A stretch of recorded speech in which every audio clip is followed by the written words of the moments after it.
මා සම්බුද්දස්ස නමෝ තස් භගවතු අරහතු සම්මා සම්බුද්දස්ස නමෝ තස් භගවතු අරහතු සම්මා සම්බුද්දස්ස සියලු දෙනාටම තෙරුවන් සරණයි. අද 2020 වර්ෂයේ සැප්තැම්බර් මාසේ 18 වෙනිදා 25 වෙනිදා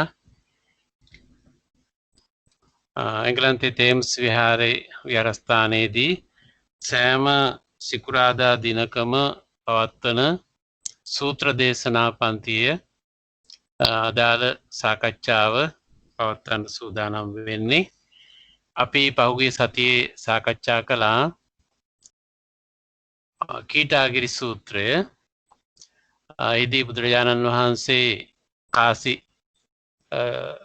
ජනපදයේදී සංචාරය කරද්දී එහි වාසය කරපු පුන්නජිහා පුනබ්බසුක කියන භික්ෂුන් වහන්සේලා දෙනම යටතේ ප්‍රදේශයේ ස්වාමින් වහන්සේලා වැඩ සිටියේ. ඒ ස්වාමින් වහන්සේලා අවේලාවේ ආහාර ගනිමින් කටයුතු කරපු තත්ත්වයක් යටතේ බුදුරජාණන් වහන්සේ දේශනා කරනවා මම ඒකාංශ භෝජනය දවසට එක වතාවක් පමණක් ආහාර ගැනීමේ පිළිවෙතේ ඉන්නේ. ඒක නිරෝගී කමට, විවේකයට, ශරීරයේ සැහැල්ලු බවට අදාළ වෙන ප්‍රතිපත්තියක්. ඒ විදිහටම භික්ෂුන් වහන්සේලාත් කටයුතු කිරීම සුදුසුයි කියලා දේශනා කළා. බුදුරජාණන් වහන්සේගේ භික්ෂුන් වහන්සේලා ඒ අස්සජී පුනබ්බසුක කියන භික්ෂුන් වහන්සේලාගේ ශිෂ්‍යයන්ට ගිහිල්ලා කිව්වා බුදුරජාණන් වහන්සේ මේ විදිහටයි දේශනා කරන්න කියලා. නමුත් එතන හිටපු ස්වාමීන් වහන්සේලා කියන්ට යෙදුනා අපි නම් උදේටත් වන්දනවා, දවල්ටත් වන්දනවා, රැයටත් වන්දනවා, අවේලාවෙත් වන්දනවා, අපිට කිසි අසනීපයක් ගැටලුවක් ප්‍රශ්නයක් නැහැ, අපි හොඳින් ඉන්නවා කියලා සඳහන් කළා. මේක බුදුරජාණන් වහන්සේට දැන්නුවාට පස්සේ බුදුරජාණන් වහන්සේ එයාට තමන්ගේ වචනයෙන් එන්න කියලා පණිවිඩයක් යවලා එයා ගෙන්නලා මේ විදිහට කියන්නේ ඇත්තද කියන එක කතා කරලා උන්වහන්සේ දේශනා කරනවා යම් කිසි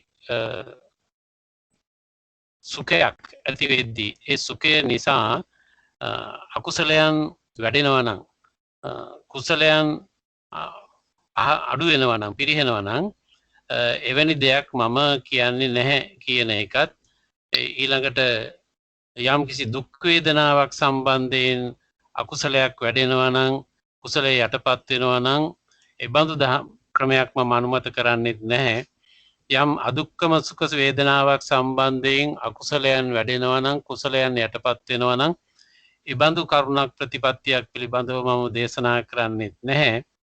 ඒ වගේම යම් සුඛ වේදනාවක් නිසා අකුසල් යටපත් වෙලා කුසල් වැඩෙනවා නම් ඒ බඳු දේවල් මම ප්‍රකාශ කරනවා. මම දැන හඳුනාගෙන අභ්‍යාස කරලා ප්‍රකාශ කරනවා. ඒ වගේම දුක් වේදනාවක් සම්බන්ධයෙන්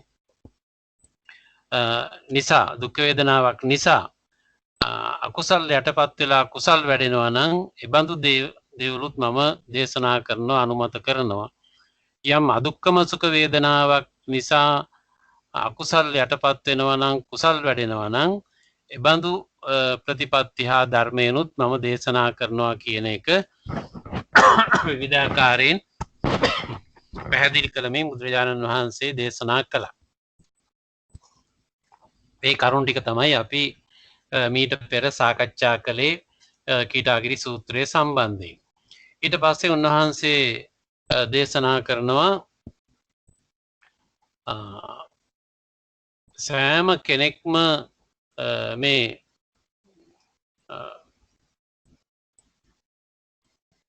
අප්‍රමාදී බව, heedfulness and heedlessness කියන එක monks, I don't say of all monks that they have a task to do with heedfulness.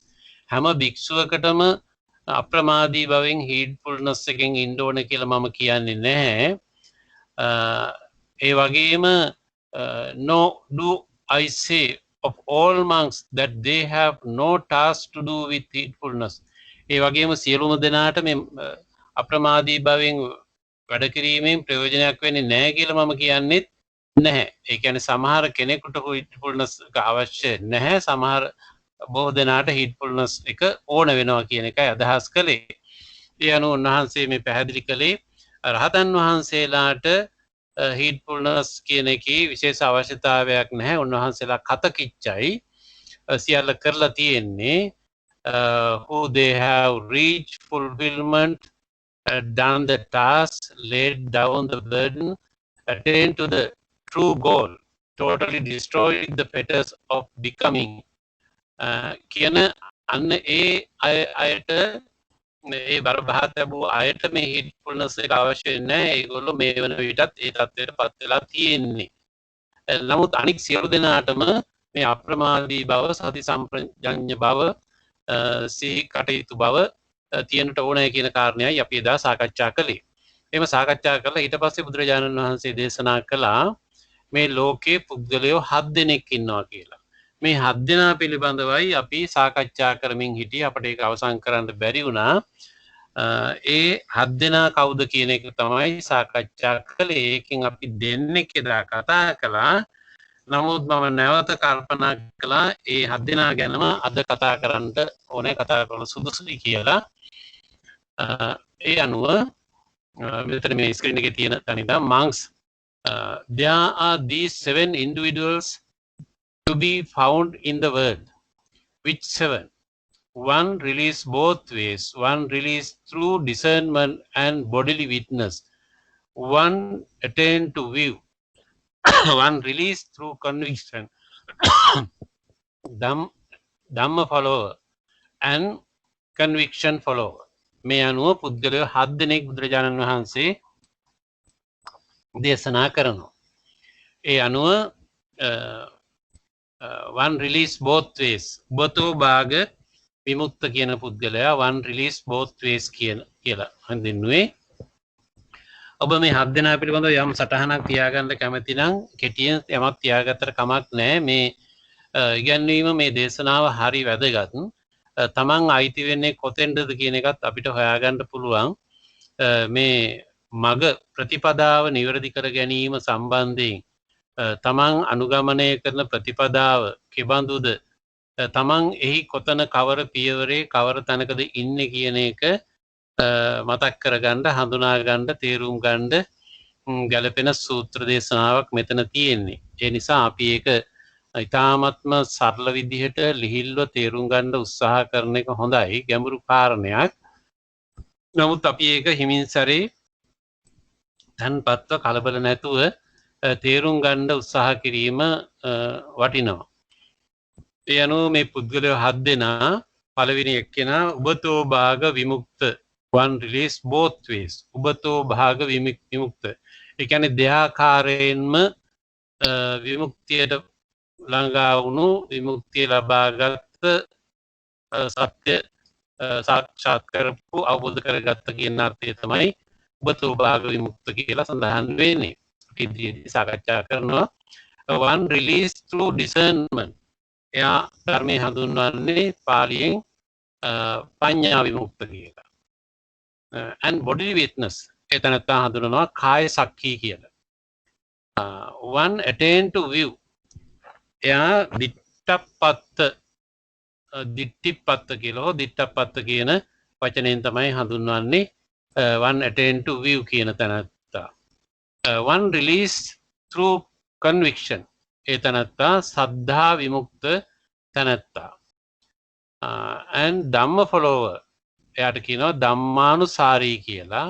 and a conviction follower. එයාට කියනවා සද්ධානුසාරී කියලා. අපි මේ පුද්ගලයෝ 7 දෙනා සත්‍තිමේ භික්ඛවේ පුද්ගලා සන්තෝ සංවිජ්ජමානා ලෝකස්මින් කතමේ සත්ත උබතෝ භාග විමුක්තෝ පඤ්ඤා විමුක්තෝ කාය සක්ඛී දිට්ඨප්පත්තෝ සද්ධා විමුක්තෝ ධම්මානුසාරී සද්ධානුසාරී මේ හත් දෙනා කොළ එකක් සටහන් කරලා තියාගන්න ඒක කටපාඩමින් මතකයෙන් තියෙන එක හොඳයි ඒ ධර්ම කාරණය අපිට විවිධ අවස්ථාවලදී හඳුනා ගන්න අවශ්‍ය වෙනවා මේ හත් දෙනා උබතෝ භාග විමුක්ත පඤ්ඤා විමුක්ත කාය සක්ඛී දිට්ඨප්පත්ත සද්ධා විමුක්ත ධම්මානුසාරී සද්ධානුසාරී කියන මේ හත් දෙනා ඊට පස්සේ දැන් අපි මම එදා කතා කළා නැවත මම මේක පාලියෙනුයි ඉංග්‍රීසියෙනුයි සිංහලෙනුයි තුනෙන්ම නැවත මම කියන්නම් ඒක තව ටිකක් පැහැදිලි කරගන්න එක හොඳයි කතමාච භික්ඛවේ පුග්ගලෝ උබතෝ භාග විමුක්තෝ ඉද භික්ඛවේ ඒකච්චෝ පුග්ගලෝ යේතේ සන්තා විමුක්ඛා අතික්කම්ම රූපේ ආරුප්පා තේ කායේන පුසිත්වා විහෙරති පඤ්ඤාය චස්ස දිත්වා ආසවා පරික්ඛීනා හොಂತಿ අයං උච්චති භික්ඛවේ පුග්ගලෝ උබතෝ භාග විමුක්තෝ ඉමස්සකෝ අහම් භික්ඛවේ භික්ඛුනෝ න අප්පමාදේන කරණීයන්ති වදාමි තං කිස්ස හේතු කතං තස්ස අප්පමාදේන අබබ්බෝසෝ අමජ්ජිතුං and මෙතන and what is the individual release both ways there is the case where a certain individual remains touching with his body those peaceful liberations that transcend form that are formless and having seen with discernment his effluents are ended this is called an individual release both ways regarding this monk do not say that he has a task to do with heedfulness why is that he has done his task with heedfulness he is incapable of being heedless then මේ උබතෝ භාග විමුක්ත පුද්ගලයා පිළිබඳව බුදුහාරු දේශනා කරන්නේ that is the case where a certain individual remains touching with his body those peaceful liberations that transcend form that are formless and having seen with discernment his effluents are ended this is called an individual release both ways උබතෝ භාග විමුක්ත පුද්ගලයා කියන්නේ මෙන්න මෙයයි කියලයි මේ කියන්නේ. එතකොට මොනවද එයාගේ තියෙන සුදුසුකම්? එයා ඉද බික්කවේ ඒකච්චෝ පුද්ගලයෝ ඒතේ සන්තා විමුක්ඛා අතික්කම්ම රූපේ අතික්කම්ම රූපේ ආරුප්පා තේ කායන පුසිත්වා විහෙරති. එතකොට එයා මේ ධ්‍යාන උපදවාගෙන තියෙනවා. මෙතන ධ්‍යාන වර්ග දෙකක් කතා කරනවා. එකක් ශාන්ත විමෝක්ඛ කියලා හඳුන්වන මේ ධ්‍යාන තත්වයන්. ඒතර ධ්‍යාන වර්ග දෙකක් ගැන අපි කතා කරලා තියෙනවානේ මීට කලින් අපි ඒක ගැන කතා කරලා තියෙනවා.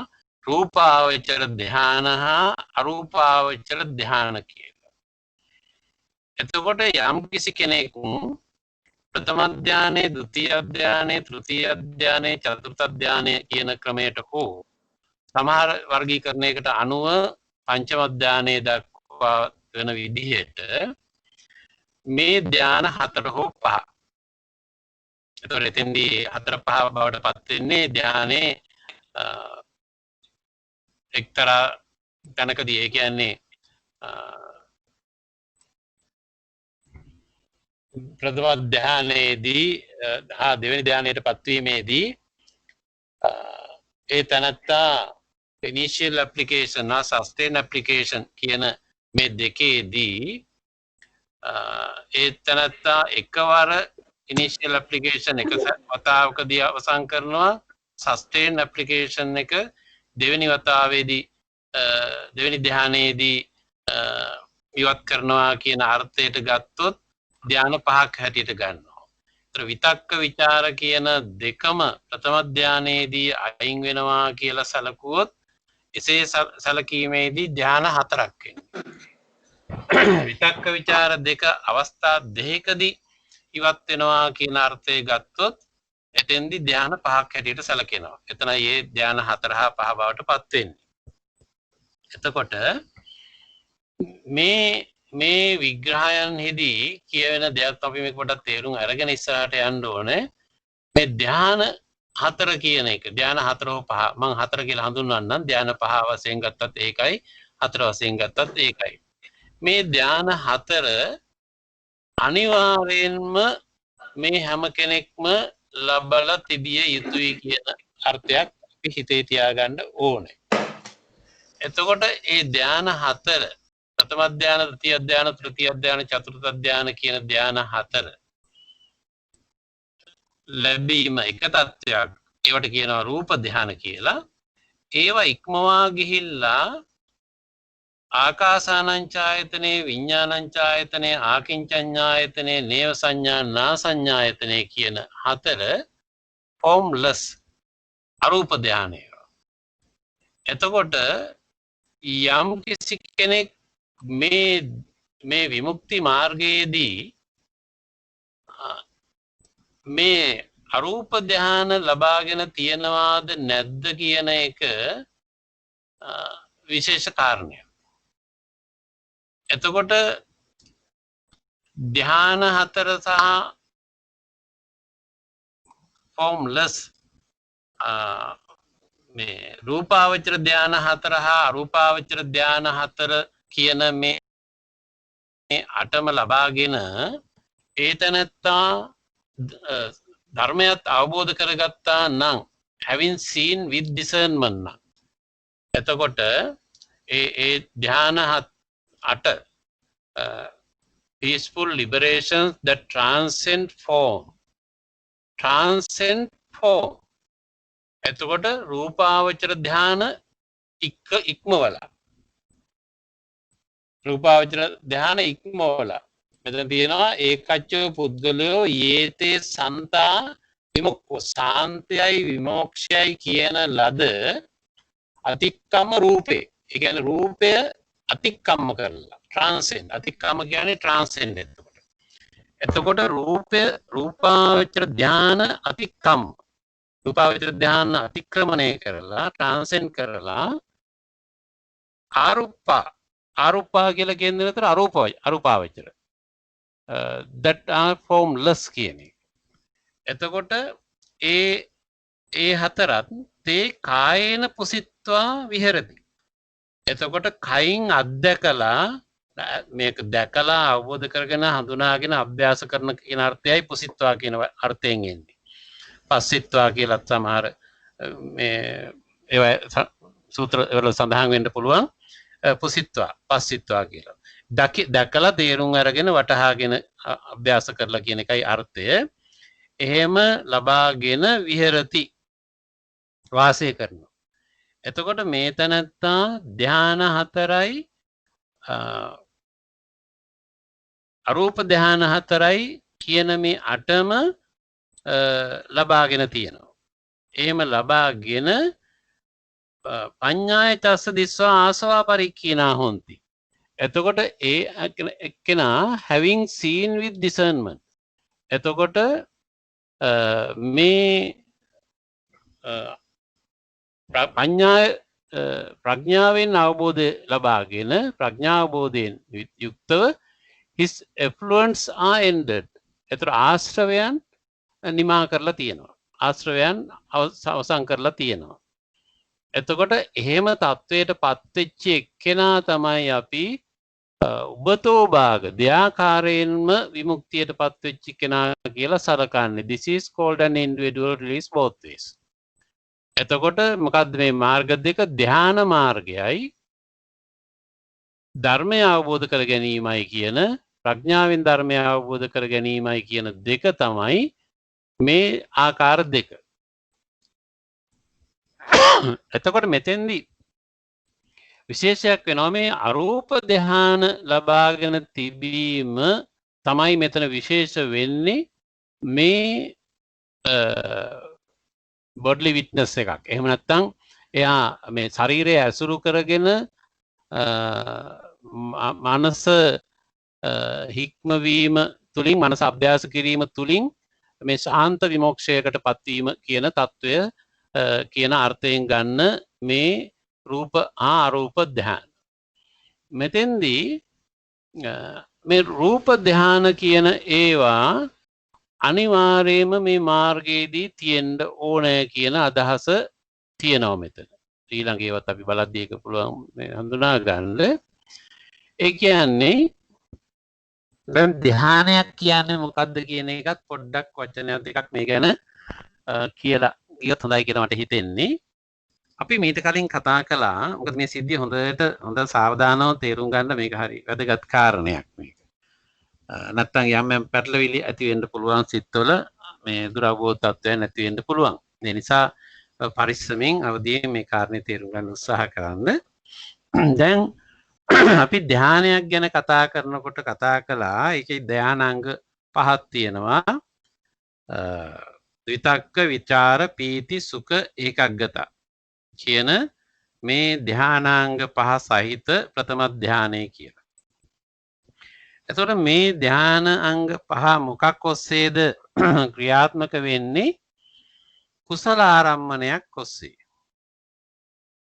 අනිවාර්යයෙන්ම ආරම්මණය අරමුණ ඔබ්ජෙක්ට් එක කුසල වෙන්න ඕනේ.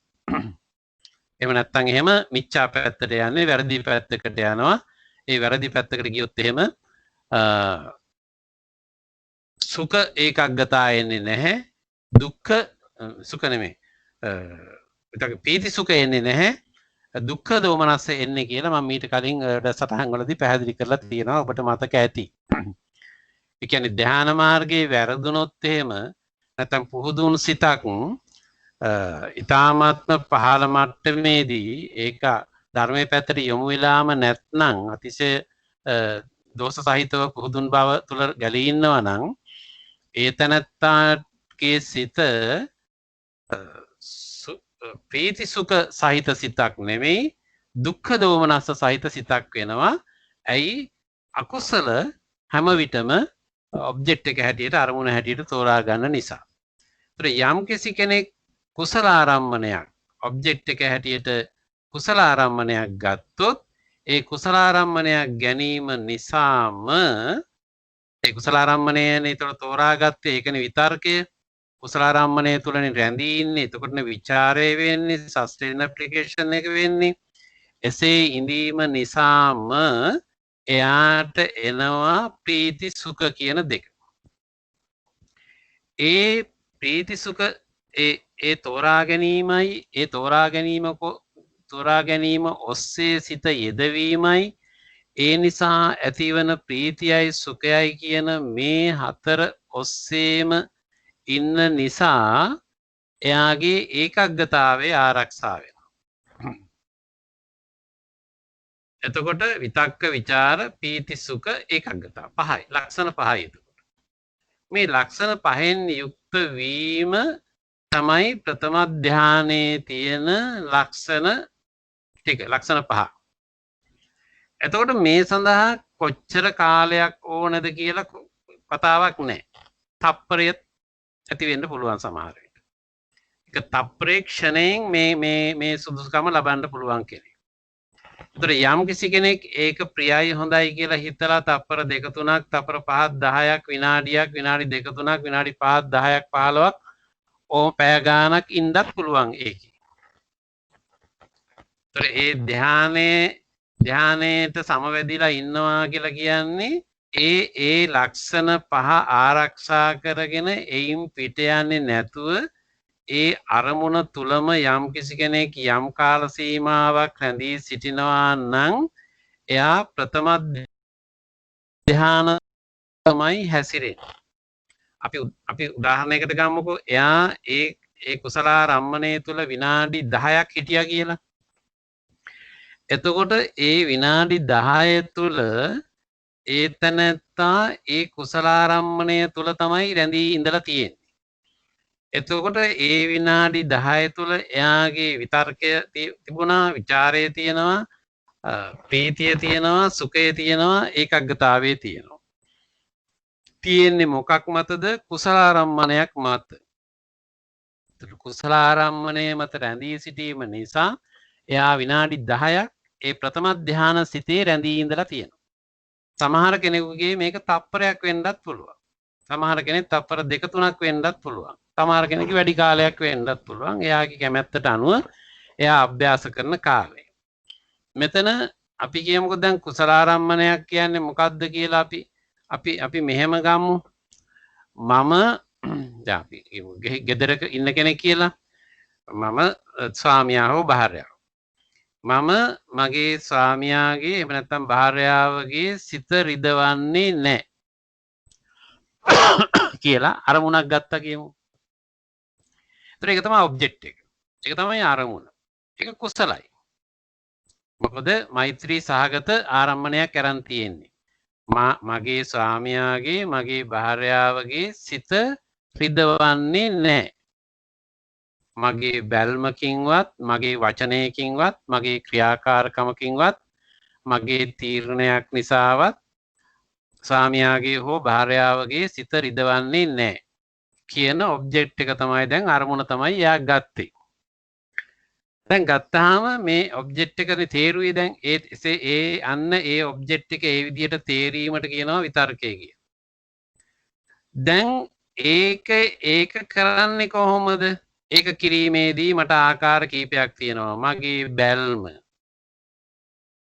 මගේ වචන, මගේ හැසිරීම, ක්‍රියාකාරකම්, මගේ ඩිසිෂන්ස්, මං ගන්න තීරණ. ඔය ඔස්සේනේ දැන් මාව ප්‍රකාශයටපත් වෙන්නේ මගේ ස්වාමියාට හෝ භාර්යාවට. එතකොට මම දොර වහනකොට දඩාස් ගාලා සද්ද ඇහෙන්න වහන්නේ නැහැ අනිත් එක්කෙනාට බය හිතෙන විදිහට. මම මේසෙ උඩ යමක් තියනකොට දඩාස් ගාලා හයියෙන් තියන්නේ නැහැ. මගේ ක්‍රියාකාරකම් වලින් එහෙම මගේ ආවේගශීලී බව මම ප්‍රකාශ වෙන්න තියන්නේ නැහැ. මට තරහ ගිහිල්ලා කියලා පේන්න සලස්සන්නේ නැහැ මම. රවල බලන්නේ නැහැ මම. ඒතර මගේ ඇස් වලින් ඒක ප්‍රකාශ වෙන්නේ නැහැ. ෆේෂල් එක්ස්ප්‍රෙෂන්ස් වලින් මගේ තරහව ප්‍රකාශ වෙන්නේ නැහැ. මගේ ඇස් රතු වෙලා නැහැ. තරහ ගිය ඇස් වලින් බලන්නේ නැහැ. ෆේෂල් එක්ස්ප්‍රෙෂන්ස් වලින් මගේ ආවේගය මගේ තරහව ප්‍රකාශ වෙන්නේ නැහැ. මගේ වචන වලින් ප්‍රකාශ වෙන්නේ නැහැ. කිසිම සැර වචනයක්, තද වචනයක්, රළු වචනයක්, පරුස වචනයක්, ඇඟෙන දැනෙන වචන හින්ස් වශයෙන් තියෙන කිසි දෙයක් ප්‍රකාශ වෙන්නේ නැහැ. එතකොට මගේ ක්‍රියාකාරකම් වලින් මගේ ආවේගශීලීව කරන සද්දබද්ද වැඩි වෙන විදිහට කරන දේවල් වලින් දෙයක් සිද්ධ වෙන්නේ නැහැ. මට ඕන හැටියට තමයි මං කරන්නේ කියලා හරි එහෙම නැත්නම් මෙහෙම තමයි කරන්න ඕනේ කියලා එහෙම දැඩි තීරණාත්මක දේවල් ප්‍රකාශ වෙන්නේ නැහැ. දැන් අන්න ඒ ටික තමයි ඒ විචාර සීමාවන් ටික. එතකොට මේ දැන් අනිත් එක්කෙනාගේ සිත රිදවන්නේ නැහැ කියන තීරණයට ඒම විතර්කය වන අතර ඊට අදාළ වූ හැසිරීම් ඒක ඔප්පු වෙන ආකාරයට ඒක සහතික වෙන ආකාරයට ඒක ආරක්ෂා වෙන ආකාරයට පවත්වාගෙන යාම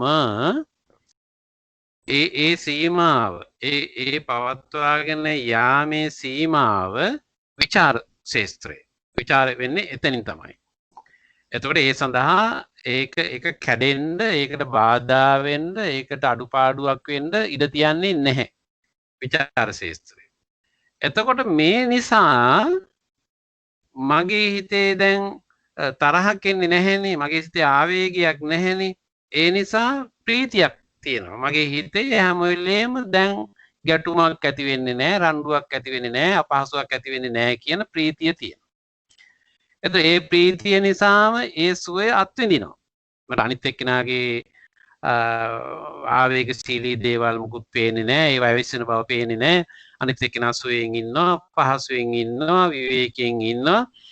මගේ ඇඟටත් පහසුයි, මගේ හිතටත් පහසුයි, මගේ පරිසරයත් පහසු පරිසරයක්. එතකොට එන්වයරන්මන්ට් එක තියෙනවා. එතකොට ඒක සුඛය හැටියට මම භුක්ති විඳිනවා. සුඛය කියන එක හැම වෙලෙම භුක්ති විඳින දෙයක්. විඳින දෙයක්, දැනෙන දෙයක්, තේරෙන දෙයක්.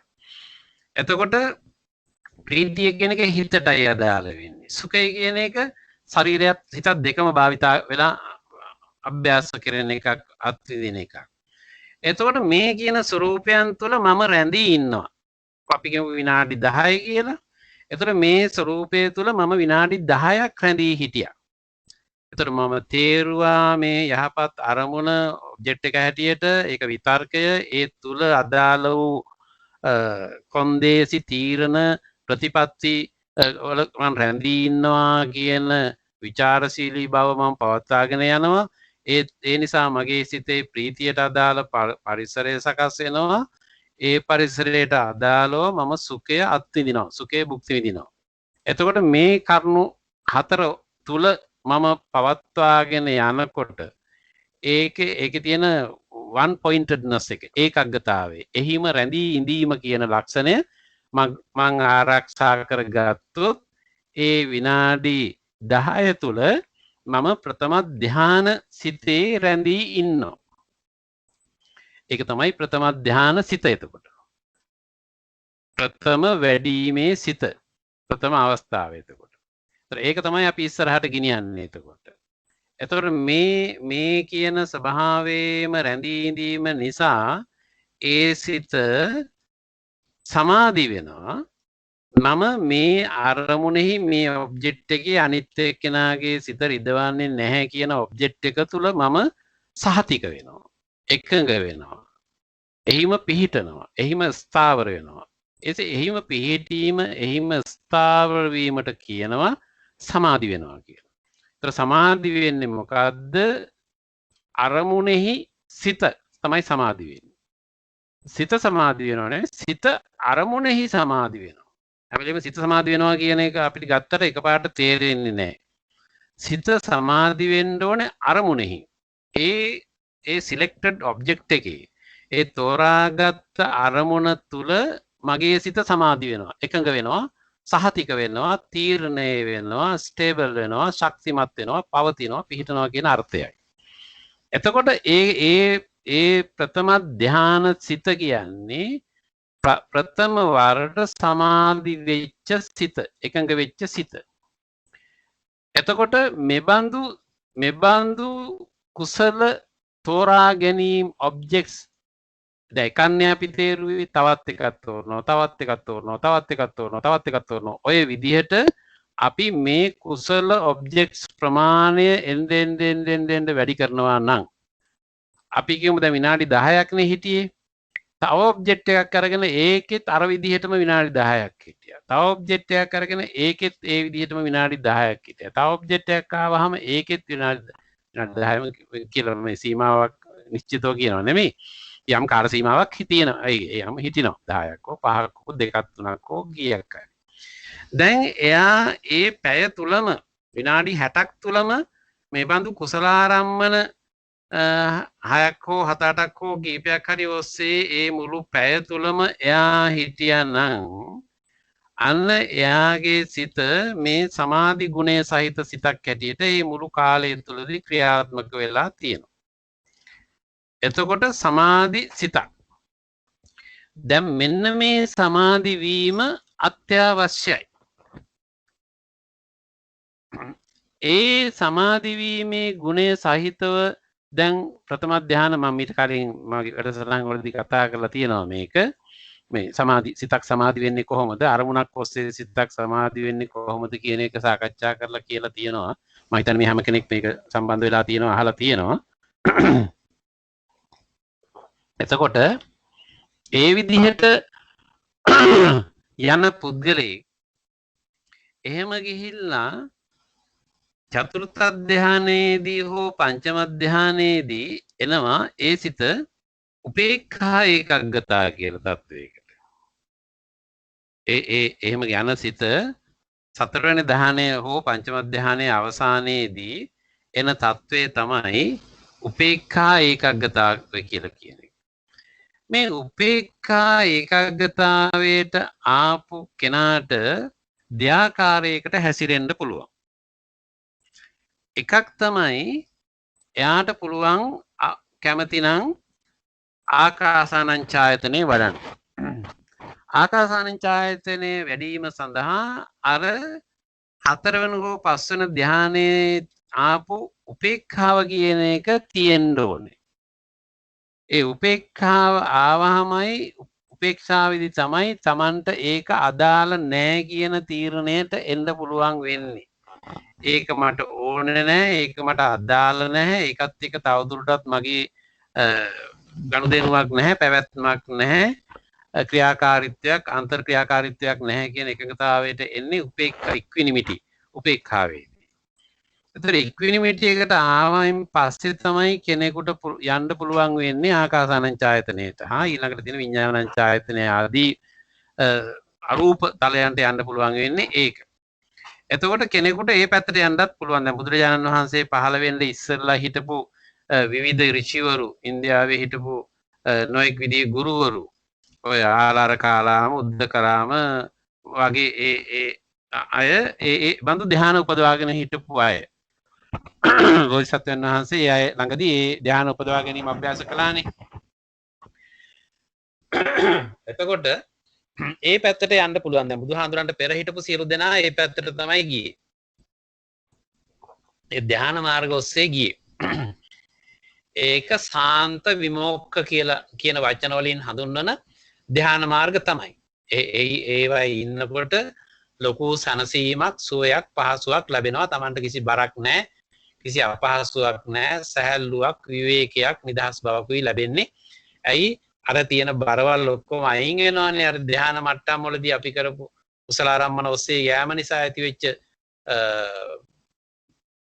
මධ්‍යස්ථ භාවයකට ඉක්විනිමිටි එකකට ඇවිල්ලානේ අපි එතනින් එහාට යන්නේ. එතකොට ඒක සාන්ත විමෝක්ෂ අත්දැකීමක් තමයි. එතකොට මේ සාන්ත විමෝක්ෂ අත්දැකීම ඔස්සේ ගිහිල්ලා එයාට අරූප ධ්‍යාන පැත්තට යන්න පුළුවන්. ඒ කියන්නේ ආකාසානං ඡායතන, විඥානං ඡායතන කියන පැත්තට එයාගේ සිත යොමු කරලා එහි තියෙන සුවයන් ලබන්නට පුළුවන්. එතකොට ඒක එක ක්‍රමයක්.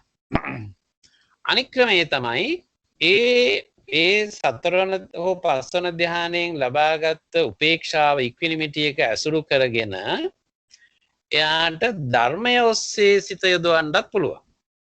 එතකොට ධර්මය ඔස්සේ හිත යොදවනවා කියලා කියන්නේ අනිත්‍ය දුක්ඛ අනාත්ම කියන ත්‍රිලක්ෂණය ඔස්සේ හිත මෙහෙවන එක. එතකොට යමක් අනිත්‍යද දුක්ඛද අනාත්මද කියන කාරණය පිළිබඳව හඳුනා ගන්න පුළුවන් වෙන්නේ එයා සිලෙක්ටඩ් ඔබ්ජෙක්ට් එක ඔස්සේ ඉක්විනිමිටි එක උපේක්ෂාව ලබා ගන්න පුළුවන් නම් තමයි. එහෙම ලබන්න නැතුව ඒ ධර්මය ඔස්සේ යන්න බෑ. ඒ කියන්නේ ත්‍රිලක්ෂණය ඔස්සේ යන්න බෑ. එතකොට අනිත්‍ය දුක්ඛ අනාත්ම කියන ලක්ෂණ ඔස්සේ හිත මෙහෙवला දුක්ඛ සමුදය නිරෝධ මාර්ග කියන මේ චතුරාර්ය සත්‍ය ඇසුරු කරන්න පුළුවන්කම ලබන්නේ අර උපේක්ඛා කියන මට්ටමට සිත දියුණු කිරීමෙන් පස්සෙයි. එතකොට අපි මූලික හඳුනා ගැනීමක් ඇති කරගන්නට ඕනේ මේ ධර්ම මාර්ගයේ යන ඕනෑම කෙනෙකුට මේ ධ්‍යාන මාර්ගයේ අත්‍යවශ්‍යයි තියෙන්න ඕන කියලා. එතකොට නමුත් මෙතන මේ සූත්‍රයට අනුව සමතයෙන් ලබන්නා වූ යම් ඵලයක් පිළිබඳව කතා කරන තත්ත්වයේ අදාළ වෙන්නේ මේ ෆෝම්ලස් කියන අරූපාවචර ධ්‍යාන සහිත කියන අර්ථයෙන් තමයි මේ උබතෝ භාග විමුක්ත කියන පුද්ගලයෙක් තීරණය වෙන්නේ. ඒක අංශයක් කියලා හඳුන්වන්නේ ෆෝම්ලස් කියන එක තියෙන හින්දා. ඒතකොට ධ්‍යාන මාර්ගය කියන එක අත්‍යවශ්‍යමයි මොනවා වෙන්නද. එතකොට ධ්‍යාන මාර්ගය සහිතව අරූපාවචර ධ්‍යාන. ඒ ධ්‍යාන මාර්ගය මම කිව්වේ රූපාවචර ධ්‍යාන. රූපාවචර ධ්‍යාන ලබා තිබීම අනිවාර්යයි, අත්‍යවශ්‍යයි. එහෙම නැතුව ධර්ම මාර්ගයට පිවිසෙන්න බෑ. ධර්ම මාර්ගයේ ප්‍රවිෂ්ඨය ගන්න වෙන්නේ ප්‍රථම ධ්‍යානාදී ධ්‍යාන රූපාවචර ධ්‍යාන හතර ඔස්සේ. එතනින් එහාට ගිහිල්ලා අරූපාවචර ධ්‍යාන ස්පර්ශ කිරීමෙන් තමයි අර පුසිත්වා විහෙරති අරූපාවචර ධ්‍යාන දැකලා හඳුනාගෙන අභ්‍යාස කිරීමෙන් ලබන එක තමයි එයාගේ ධ්‍යාන මාර්ග සිත වශයෙන් හඳුන්වන්නේ. තොර රූපාවචර ධ්‍යාන අනිවාර්යයි. අපි ඕනම කෙනෙකුට මේ මාර්ගයට බහිනවා නම් රූපාවචර ධ්‍යාන අනිවාර්යයි. ඒකෙන් අදහස් කරන්න ඕනේ නැහැ මේ කැලේකට ගිහිල්ලා වෙන් වෙලා හුදකලාව බොහෝ කාලයක් දඟලන්න ඕන වැඩක් කියලා අදහස ගන්න ඕනේ නැහැ. ඕනෑම සුදුසු අපි ඉදිරියේදීත් කතා කරනවා අර පුද්ගල අධ්‍යයන ගැන කතා කරලා අදහස් එක. ඔබට එයි. එතකොට ඒ මූලික සුදුසුකම් තියෙන සිතකින් කුසල ආරම්මණයක් අරගෙන එහි සිත අභ්‍යාස කිරීම තුලින් ඒ සිතට මේ රූපාවචර ධ්‍යාන ලබා ගන්න ඇති කර ගන්න පුළුවන්කම තියෙනවා. එතකොට ඒ සුදුසුකම සහිතව අරූපාවචර ධ්‍යානත් අභ්‍යාස කරලා ඒ වගේම ධර්මයක් හඳුනාගෙන having seen with discernment. එතකොට ධර්ම ප්‍රඥාවෙන් යුක්තව ධර්මය අවබෝධ කරගෙන කියන මේ ක්‍රියාවලීන් දෙක හරහා his effluence are ended. එතකොට එයාගේ ආශ්‍රවයන් දුරු වෙලා තියෙනවා. එතකොට ඒ ආශ්‍රවයන් දුරු වුණා වීම නිසා තමයි එයාට පුළුවන්කම ලැබෙන්නේ අර මේ විමුක්තිය එහෙම නැත්නම් ධර්ම අවබෝධය කියන එක ලබන්න එයා සුදුස්සෙක් බවට පත් වෙන්නේ. ඒ කියන ස්වභාවයන් එයා අත්දකින නිසා. එතකොට යම් කිසි කෙනෙක් ඒ කියන ආශ්‍රවයන් ටික දුරු කරගන්න පුළුවන් නම් එයාට ඒ දුරු කිරීම තුළ තමයි එයාගේ විමුක්තිය කියන එක මේ සාධනය වෙන්නේ. එතකොට විමුක්තිය කියන එක සඳහා එතෙන්ට යන්න මේ ධර්ම මාර්ගයයි මේ ආශ්‍රවයන් ක්ෂය කිරීම කියන එකයි සියලුම දේවල් එයාට අවශ්‍ය වෙනවා අදාළ වෙනවා. එතකොට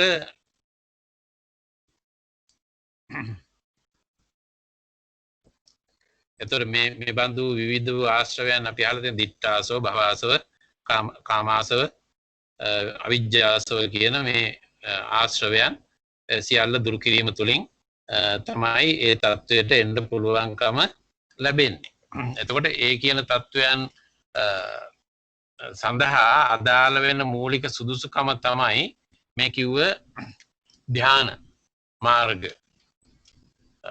වල යෙදීම. එතකොට මේ දෙආකාරයෙන්ම යා සුදුසුකම් ලැබලා තියෙන නිසා ඒ තැනත්තා උබතෝ භාග විමුක්ත කියන අර්ථයට පත් වෙනවා. එයාගේ ආශ්‍රවයන් his effluence are ended. ආශ්‍රවයන් අවසන් කරලා තියෙනවා. This is called an individual released both ways. Regarding this monk, I do not say that he has a task to do with heedfulness. ඒ භික්ෂුව අරගෙන කතා කළොත් ඒ භික්ෂුව ඔස්සේ කතා කළොත් ඒ භික්ෂුව සම්බන්ධයෙන් කතා කළොත් I do not say මම කියන්නේ නැහැ that he has a task to do with heedfulness. අප්‍රමාදී බවට පත්වීම සම්බන්ධයෙන් එයාට මුකුත් කරන්න ඕනේ නැහැ වැඩක් තියනවා කියලා මම කියන්නේ නැහැ. Why is that? He has done his task with heedfulness. අප්‍රමාදී භවෙන් යුක්තව කරන්න ඕන වැඩ ටික එයා කරලා ඉවරයි. He is incapable of being heedless. දැන් එයා තවදුරටත් මේ heedless එක ප්‍රමාදී භවෙන් යුක්තව වැඩ කරනවා කියලා කතාවක් එයා සම්බන්ධයෙන් නැහැ. එයා කවදාවත් දැන් ප්‍රමාදී පුද්ගලයෙක් වෙන්නේ නැහැ. සතියේ යෝනිසෝ මනසිකාරයේ සති සම්පජඤ්ඤය යෝනිසෝ මනසිකාරයේ මේ දේවල් සම්බන්ධයෙන් එයාගේ දුර්ලභභාවයක් කිසිවක් ඇති වෙන්නේ නැහැ. එයා incapable of being heedless. ප්‍රමාදී භව කියන එක එයාගේ සිද්ධ වෙන්නේ නැති එක. කියන ලක්ෂණය එයා තුළ තියෙනවා මේ උබතෝ භාග විමුක්ත තැනැත්තා කියන කෙනා සම්බන්ධයෙන්. එයා අරහත් ත්වයට පත් වූ කෙනෙක්. මේක ගිය වතාවේ මම යම් කෙටියෙන් කිව්වා. නමුත් මට හිතුණා ඒක මීට වඩා ටිකක් පැහැදිලිව විස්තරාත්මකව කිව්වොත් ඔබට ප්‍රයෝජනයි ඉදිරියේවත් මනවින් තේරුම් ගැනීම සඳහා ඒක අවශ්‍යයි කියලා හිතුන නිසායි මම නැවත ඒ ගැන විස්තරාත්මක පැහැදිලි කිරීමක් කළේ. මේ සම්බන්ධ මොකුත් ගැටලුවක් ප්‍රශ්නයක් එහෙම තියෙනවද අහන්න?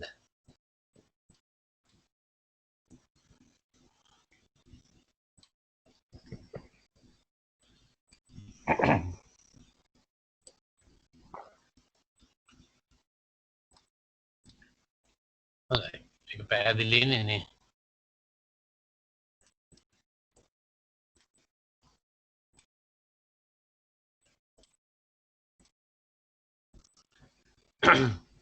ඊළඟට අපි කතා කරන්නේ මේ දෙවෙනි එක්කෙනා පිළිබඳව පඤ්ඤා විමුක්ත කෙනා පිළිබඳව. මම ඒක පාලි එක කියලා ඉන්නම්. මේ පාලි එකත් ඇහිලා තියෙන එක ප්‍රයෝජනවත් නිසා යම් යම් වචන සමහර විට මම එහෙම කියන්නේ හේතුව මේ සමහර ට්‍රාන්ස්ලේෂන් වලදී සිංහලෙන්ට කරලා තියෙන පරිවර්තන වලදී යම් යම් වචන වැරදීම් සිද්ධ වෙලා තියෙනවා. එතකොට සිංහලෙන් යම් කිසි කෙනෙක් මේක කියවලා බැලුවොත් එයාට වැරදි වැටහීම ඇති වෙන්න පුළුවන්. ඒ නිසා අපි මූලාශ්‍රයේ පාලියනේ ඒ පාලි එක රිෆර් කරන එක ප්‍රයෝජනවත්. ඉංග්‍රීසි වචන ට්‍රාන්ස්ලේට් කිරීමේදී ඒවා හුඟක් හොඳට කරලා තියෙනවා. ඒක ගැන මම කියන්නේ නැහැ. මොකද මේ තානිස්සර හඳුරුයි බෝධි හඳුරුයි දෙන්නගේම ට්‍රාන්ස්ලේෂන් හරිම ඉහළ උසස් මට්ටමක තියෙනවා. ඒවා මේ ඒ නිසා හුඟක් නිවැරදි. නමුත් සිංහල පරිවර්තනවලදී යම් යම් පැහැදිලි සාගත තත්වයන් තියෙන නිසා අපි පාලි මූලයේ රිෆර් කරන එක ප්‍රයෝජනවත් වෙනවා. ඒක ඇහිලා තියෙනක ඔබට හොඳ නිසා මම ඒක සඳහන් කරන්නේ. කතමෝච භික්ඛවේ පුද්ගලෝ පඤ්ඤා විමුක්තෝ. දැන් මේ කතා කරන්නේ ප්‍රඥා විමුක්ත පුද්ගලයා පිළිබඳව දෙවෙනි එක්කෙනා පිළිබඳව. ඉද භික්ඛවේ ඒකච්චෝ පුද්ගලෝ යේතේ සන්තා විමුක්ඛා අතික්කම්ම රූපේ ආරුප්පා තේ නකායේන පුසිත්වා විහෙරති. පඤ්ඤා චස්ස දිස්වා ආසවා පරික්ඛීනා හොಂತಿ. අයං උච්චති භික්ඛවේ පුද්ගලෝ පඤ්ඤා විමුක්තෝ. ඉමස්සපිකෝ අහම් භික්ඛවේ භික්ඛුනෝ න අපමාදේන කරණීයන්ති වදාමි. තං කිස්ස හේතු කතං තස්ස අපමාදේන අබබ්බෝසෝ පමජ්ජිතෝ. දැන් ඒක ඉංග්‍රීසියට පරිවර්තනය කරලා තියෙන්නේ මේ විදිහට. And what is the individual release through discernment? Release through discernment, prajna vimukta. There is the case where a certain individual does not remain touching with his body those peaceful liberations that transcend form, that are formless.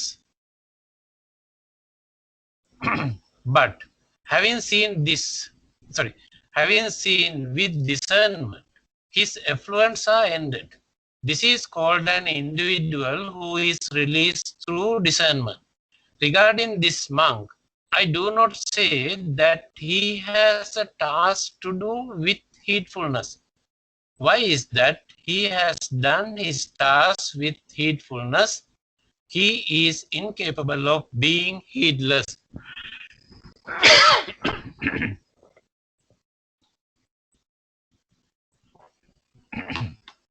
Then, and what is the individual release through discernment? ප්‍රඥාව හරහා ප්‍රඥාව තුලින් විමුක්තිය ලැබූ පුද්ගලයා පිළිබඳව නැත්නම් පඤ්ඤා විමුක්ත පුද්ගලයා කවුද කියන එකයි මේ කියන්නේ. There is the case where a certain individual does not remain touching with his body those peaceful liberations that transcend form, that are formless. And දැන් අපි ඉස්සෙල්ලා කිව්වේ එයා මේ touching with his body those peaceful liberations and transcend form කියලානේ. මෙතෙන්දී මේ කියන්නේ there is the case where an individual does not remain touching with his body those peaceful liberations. එතකොට මේ සාන්ත විමුක්ඛ කියලා හඳුන්වන මේ ධ්‍යාන ඉක්ම වූ අරූප ධ්‍යාන that are formless, those peaceful liberations that transcend form. එතකොට රූපාවචර ධ්‍යාන ඉක්ම වූ. එතකොට මේ ධ්‍යාන දැන් මෙතෙන්දී මේක භාවිතා වෙලා තියෙන්නේ ට්‍රාන්ස්ලේෂන් එක මෙහෙමයි තියෙන්නේ. දැන් කතා කරන්නේ formless එක ගැන. අරූපාවචර ධ්‍යාන. that are formless. අරූපාවචර ධ්‍යාන ගැනයි කතා කරන්නේ. අරූපාවචර ධ්‍යාන වලට විශේෂණය හැටියට තමයි දක්වන්නේ මේ ශාන්ත විමෝක්ෂ ෆෝම් එක. රූපාවචර. එතකොට ශාන්ත විමෝක්ෂ රූපාවචර ධ්‍යාන ෆෝම් කියලා කියන්නේ එතකොට රූපාවචර ධ්‍යාන. those peaceful liberations that transcend form. එතකොට රූපාවචර ධ්‍යාන ඉක්ම වූ that are formless අරූපාවචර ධ්‍යාන. එතකොට ඒකෙන් දැන් මම අර කලින් පැහැදිලි කළේ මම ඒකයි මේක මෙතෙන් දෙන්න ඉස්සරලා මම කල්ලාතු ඒක පැහැදිලි කළේ ওই කාරණේ නිසායි. මේ දැන් දෙවෙනි ප්‍රඥා විමුක්ත තැනැත්තා ධ්‍යාන මාර්ගවල නැහැනේ. ධ්‍යාන මාර්ගවල නැහැ කිව්වට ඒ නැත්තේ ප්‍රථම ධ්‍යාන, ද්විතීය ධ්‍යාන, තෘතීය ධ්‍යාන, චතුර්ථ ධ්‍යාන කියන ධ්‍යාන හතර නෙමෙයි අරූපාවචර ධ්‍යානයි නැත්තේ. මෙන්න මේක තමයි ඔබ විශේෂයෙන් පැහැදිලිව තේරුම් ගත යුතු කාරණේ. මොකක් දෙනකොට මේක අපැහැදිලි වෙන කාරණයක් මේක. දැන් මේ විමුක්ති මාර්ගය ගැන කතා කරද්දී මේ සමත ක්‍රමේ භාවනා ඕනේ නැහැ. විදර්ශනාව විතරක් මේ අතහම් තිබුණාමත් පුළුවන් කියන අර්ථයක් සමහර සිත්වල තියෙනවනේ, සමහර අය හිතලා තියෙනවනේ.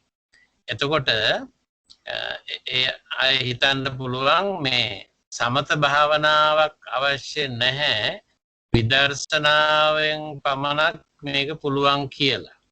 එතකොට විදර්ශනාවෙන් පුළුවන් තමයි. විදර්ශනාවෙන් පුළුවන් වෙන්න එයාගේ ප්‍රථම ධ්‍යාන, ද්විතීය ධ්‍යාන ආදී ධ්‍යාන තියෙන්න ඕන. ඇයි ඕනෑම කෙනෙක් මේ විමුක්ති මාර්ගයේ ගමන් කිරීම සඳහා කුසලාරම්මන ඕනේ. කුසලාරම්මන ගන්න නැතුව එයාට ඩිසර්න්මන්ට් එකකට යන්නත් බැහැනේ. දැන් මේ යන තැනත්තා the having seen with discernment කියනවනේ. having seen with discernment නම් එතකොට ප්‍රඥාවෙන් එයා ලබන්න ඕනේ. ප්‍රඥාවෙන් ලබනවා කියන්නේ විදර්ශනාවෙන් ලබනවා කියන එක. ප්‍රඥාපූර්වකව යමක් හඳුනා ගන්නවා කියලා කියන්නේ විදර්ශනාත්මකව හඳුනා ගන්නවා කියන එක. විදර්ශනාත්මකව යමක් හඳුනා ගන්න නම් ඒක කුසල ආරම්මණයක් හැටියට ගන්න ඕනේ. අකුසල ආරම්මණයක් කරගෙන විදර්ශනාවට යන්න බැහැනේ. ඒතකොට අකුසල ආරම්මණයක් ගත්තත් ඒක ඒක කුසලයට හරවගෙන තමයි අකුසලයෙන් කුසලයේ වෙන් කරගන්න පුළුවන්.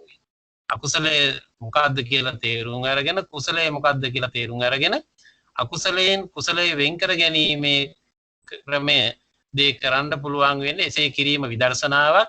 එතකොට ඒ සඳහා කුසලය තියෙන්න ඕනේ. කුසලයේ අරමුණු වෙන්න ඕනේ.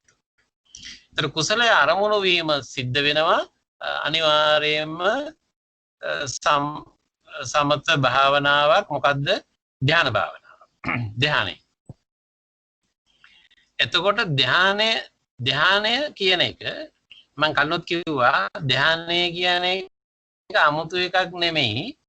ඒක යම් කුසලාරම්මණයක් තෝරා ගැනීම තුලින් ඕනෑම මිනිස් සිතක ක්‍රියාත්මක වෙන ලක්ෂණ පහකින් යුක්ත process එකක් ක්‍රියාමාර්ගය වැඩපිළිවෙල. ඒක අමුතුවෙන් වඩනවා කියලා මේ වෙනම අපි දැන් කාමරයකට ගිහිල්ලා දොර වහගෙන මේ ගුස් සද්දයක් එන්නේ නැතුව කරන අය ඉන්නත් පුළුවන්. එහෙමත් අය කරනවා. ඒක ප්‍රශ්නයක් නැහැ. එහෙම හොඳයි. ඉතින් එහෙම කරන එක යමක් අභ්‍යාස කරද්දී එහෙම ක්‍රම භාවිතා කරලා කමක් නැහැ. නමුත් ඊටාත්ම ජනාකීර්ණ තැනකදී ඔබ වාහනයක් එලවද්දී ඔබේ කාර්යාලයේදී ඔබේ කුස්සියේදී ඔබ වෙන වැඩක් කරමින් ඉන්නේ නැද්දිත් මේක සිද්ධ වෙන්න පුළුවන්. මේක සිද්ධ වෙන්නේ හිතේනේ. ඒකට යන කාල සීමාව මොකක්ද කියලා කවුරුවත් විනිශ්චය කරලා නැහැනේ. ඒක තප්පරයක් තුලදී මේක සිද්ධ වෙන්න පුළුවන්.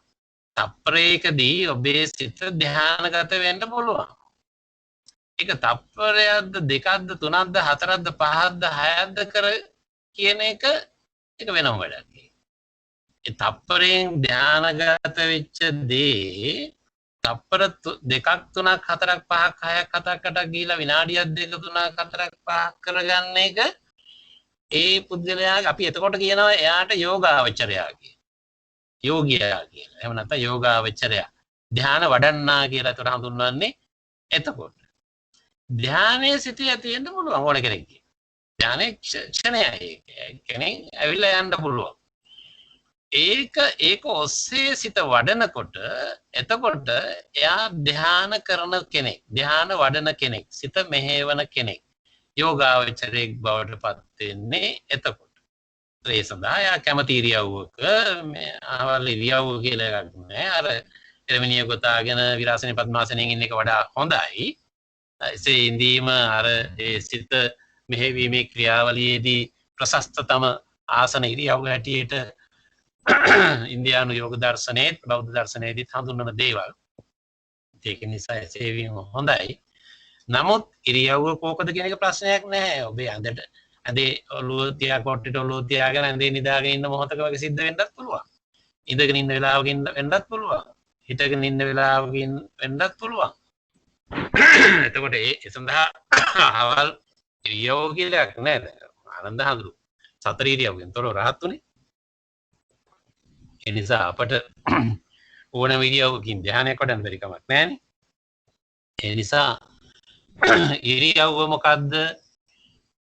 ඒ සඳහා මේ උදේද දවල්ද රැද නැත්නම් කෑම අරගෙනද නැද්ද තියෙන්නේ බඩගින්නේද ඉන්නේ නැද්ද කියන ඒවා සීතලද උෂ්ණද කියන දේවල් මේ එකක්වත් අදාළ නැහැ. ඒක සිතක සිද්ධ වෙන එක්තරා ක්‍රියාවලියක්. එතකොට ඒකෙන්දී අදාළ වෙන්නේ ඒ සිතට කුසලාරම්මණයක් අරමුණු වුණාද නැද්ද කියන කාරණේ තමයි වැදගත්. සිත අවදියෙන්ද තියෙන්නේ කුසලාරම්මණයක් සිතට අරමුණු වුණාද? ඔය දෙක තියෙනවා. අවදියෙන් ඉන්න සිතකට කුසලාරම්මණයක් හිතට ආවනම් ඒ ආපු ආරම්මණය තුළ විතක්කේ ਵਿਚාරයේ පීති සුඛේ ඒකග්ගතාවය කියන මේ අංග පහ තියෙනවා නම් ඒක ප්‍රථම ධාන සිත. ඒ ආපු අරමුණෙහි තමා පැහැදුනා නම් ස්ථාවර වුණා නම් මනවින් පිහිටියා නම් ඒකට අපි කියනවා ධාන සිත. සිතෙහි ඇති වුණු ධාන සිතෙහි ඇති වුණු සමාධිය කියන. එතකොට මෙන්න මේ සමාධිය උඩ ඉඳගෙන තමයි ඔබේ ඊළඟ සියලු ක්‍රියාකාරකම් සිද්ධ වෙන්නේ. දෙවෙනි ධානය, තුන්වෙනි, හතරවෙනි ධාන ඔස්සේ ගිහිල්ලා උපේක්ෂාවට එන්නේ. ඉක්විනිටිකට එන්නේ. එතකොට මේක මම නැවත කියන්නේ මේක අපි හැම කෙනෙක්ම ඉතාමත්ම මනවින් පැහැදිලිව හඳුනාගත යුතු දෙයක්. ස්වාමීන් වහන්සේ අවසර. ඔව්. මට දැන් මේක කියනකොට ස්වාමීන් වහන්සේ දැන් යම්සේ අරමුණක් අපි ඒකේ හරි වැරද්දක් අපි හොඳට දැන් කුසලයක් ආවා අපි ඒක කුසල සිතක් කියලා හොඳට හිතාගෙන ඒකෙන ඒක මනසෙන් කල්පනා කරලා හදලා ආපහු ඒක හිතට ඒක හරි හදාගත්තන් පස්සේ ඒ අකුසලේ හරි නැවත ආපහු එනවද? දැන් අපි දෙයක් හොඳට ඒක මේක දැන් වැරදි හොඳට කල්පනා කරා දැන් කල්පනා කරලා හිත හදාගත්තා. ඉතින් මනසින් හොඳලා ඒක ඉතින් දැන් ආපහු හොඳට ඒක නැවත හිතට හොඳට තියාගෙන ඉන්න මේක හරි කියලා. ඒක ආපහු එන්නේ නැද්ද ස්වාමීන් වහන්සේ? ඉතින් අපි වගේ ප්‍රත්‍යඥාන කට්ටිය එන්නේ නැහැ කියලා කිව්වේ දැන්. ඒක ආපහු අපි දැන් යම්සි දෙයක් හදාගත්ත දැන් මේක මගේ වරදක් මම මේක කරන්නේ නැහැ මොකක් හරි කියලා. එතකොට ඒක අපි දැනගත්තත් ආපහු උස්මත් වෙලා ඉන්නේ නැද්ද ඒක? එනවා. එන්න පුළුවන්. අන්න ඒක ස්වාමීන් මම බැලුවේ. ඒක තමයි ධ්‍යාන වශය කියන්නේ ඒක තමයි. දැන් අපි ඒක වශී කරගන්න ඕනේ. ඒ කියන්නේ ඒක මට අයිති කරගන්න ඕනේ. දැන් වශී කියන වචනේ අපි කියනවානේ වශී කරගන්නවා කියන්නේ තමන්ටම අයිති කරගන්නවා තමන්ට මේ කරලා තමා ඇර වෙන පැත්තකට යන්නේ නැති වෙන්න අයිති කරගන්නවා කියන එකනේ වශී කරගන්නවා කියන්නේ. එතකොට ධ්‍යාන වශය කියලා අපි කියන්නේ එතකොට අපි කියමුකෝ දැන් මං අනික් එක්කෙනාගේ හිත රිදවන්නේ නැහැ කියලා මං උදාහරණයක් ගත්ත එකේ තියෙන්නේ. දැන් මං කියන්නේ විනාඩි 10ක් හිටියා කියලා. විනාඩි 10ක් හිටියට ඊළඟ 11 වෙනි විනාඩියේදී යම් සිදුවීමක් වෙලා ආයෙත් හිත රිදවන්න පුළුවන්. අන්න ඒක තමයි ස්වාමීන්. අන්න ඒ වගේ ආපහු එන්න පුළුවන් නේද? ඔව්. ඒ ආපු ගමන්ම දැන් තියෙන මේකේ වාසිය තමයි ඒ ආපු ගමන්ම දැන් මන් දන්නවා මම මේ බඳු ප්‍රතිපත්තියක පිළිතලා මේ ප්‍රතිපත්තියේ මේක ධ්‍යාන කරපු එකක් මේ තීරණයට මං ඇවිල්ලා තියෙන්නේ. ඒ නිසා මට පෙරට වඩා ඉක්මනින් පුළුවන් දැන් ආපහු හිටපු තැනට එන්න. මොකද දැන් ඒක යන් හිතේ තියෙනවනේ හදාගෙන ඒක ආපහු පටස් දාලා ඒ කියන්නේ ඒලාට එන්න පුළුවන් ඒක මගේ හිත වෙනස් වුණත් අන්න හරි. වෙනස් වුණත් ඒක දැන් ඉස්සෙල්ලා අපි අර තීරණයට ආවේ ඉස්සෙල්ලා සමාධියට ආවේ අපි පැය ගාණක් මහන්සි වෙලා කියමුකෝ. ඇත්තටම ලේසියෙන් ඉන්න බෑනේ අපි ඔක්කොම එක එක්කෙනාට රිද්දව ගනිමින් ඉන්නේ මේ ලෝකේ නේද? අපි ඕන කෙනෙක් නෙමයි.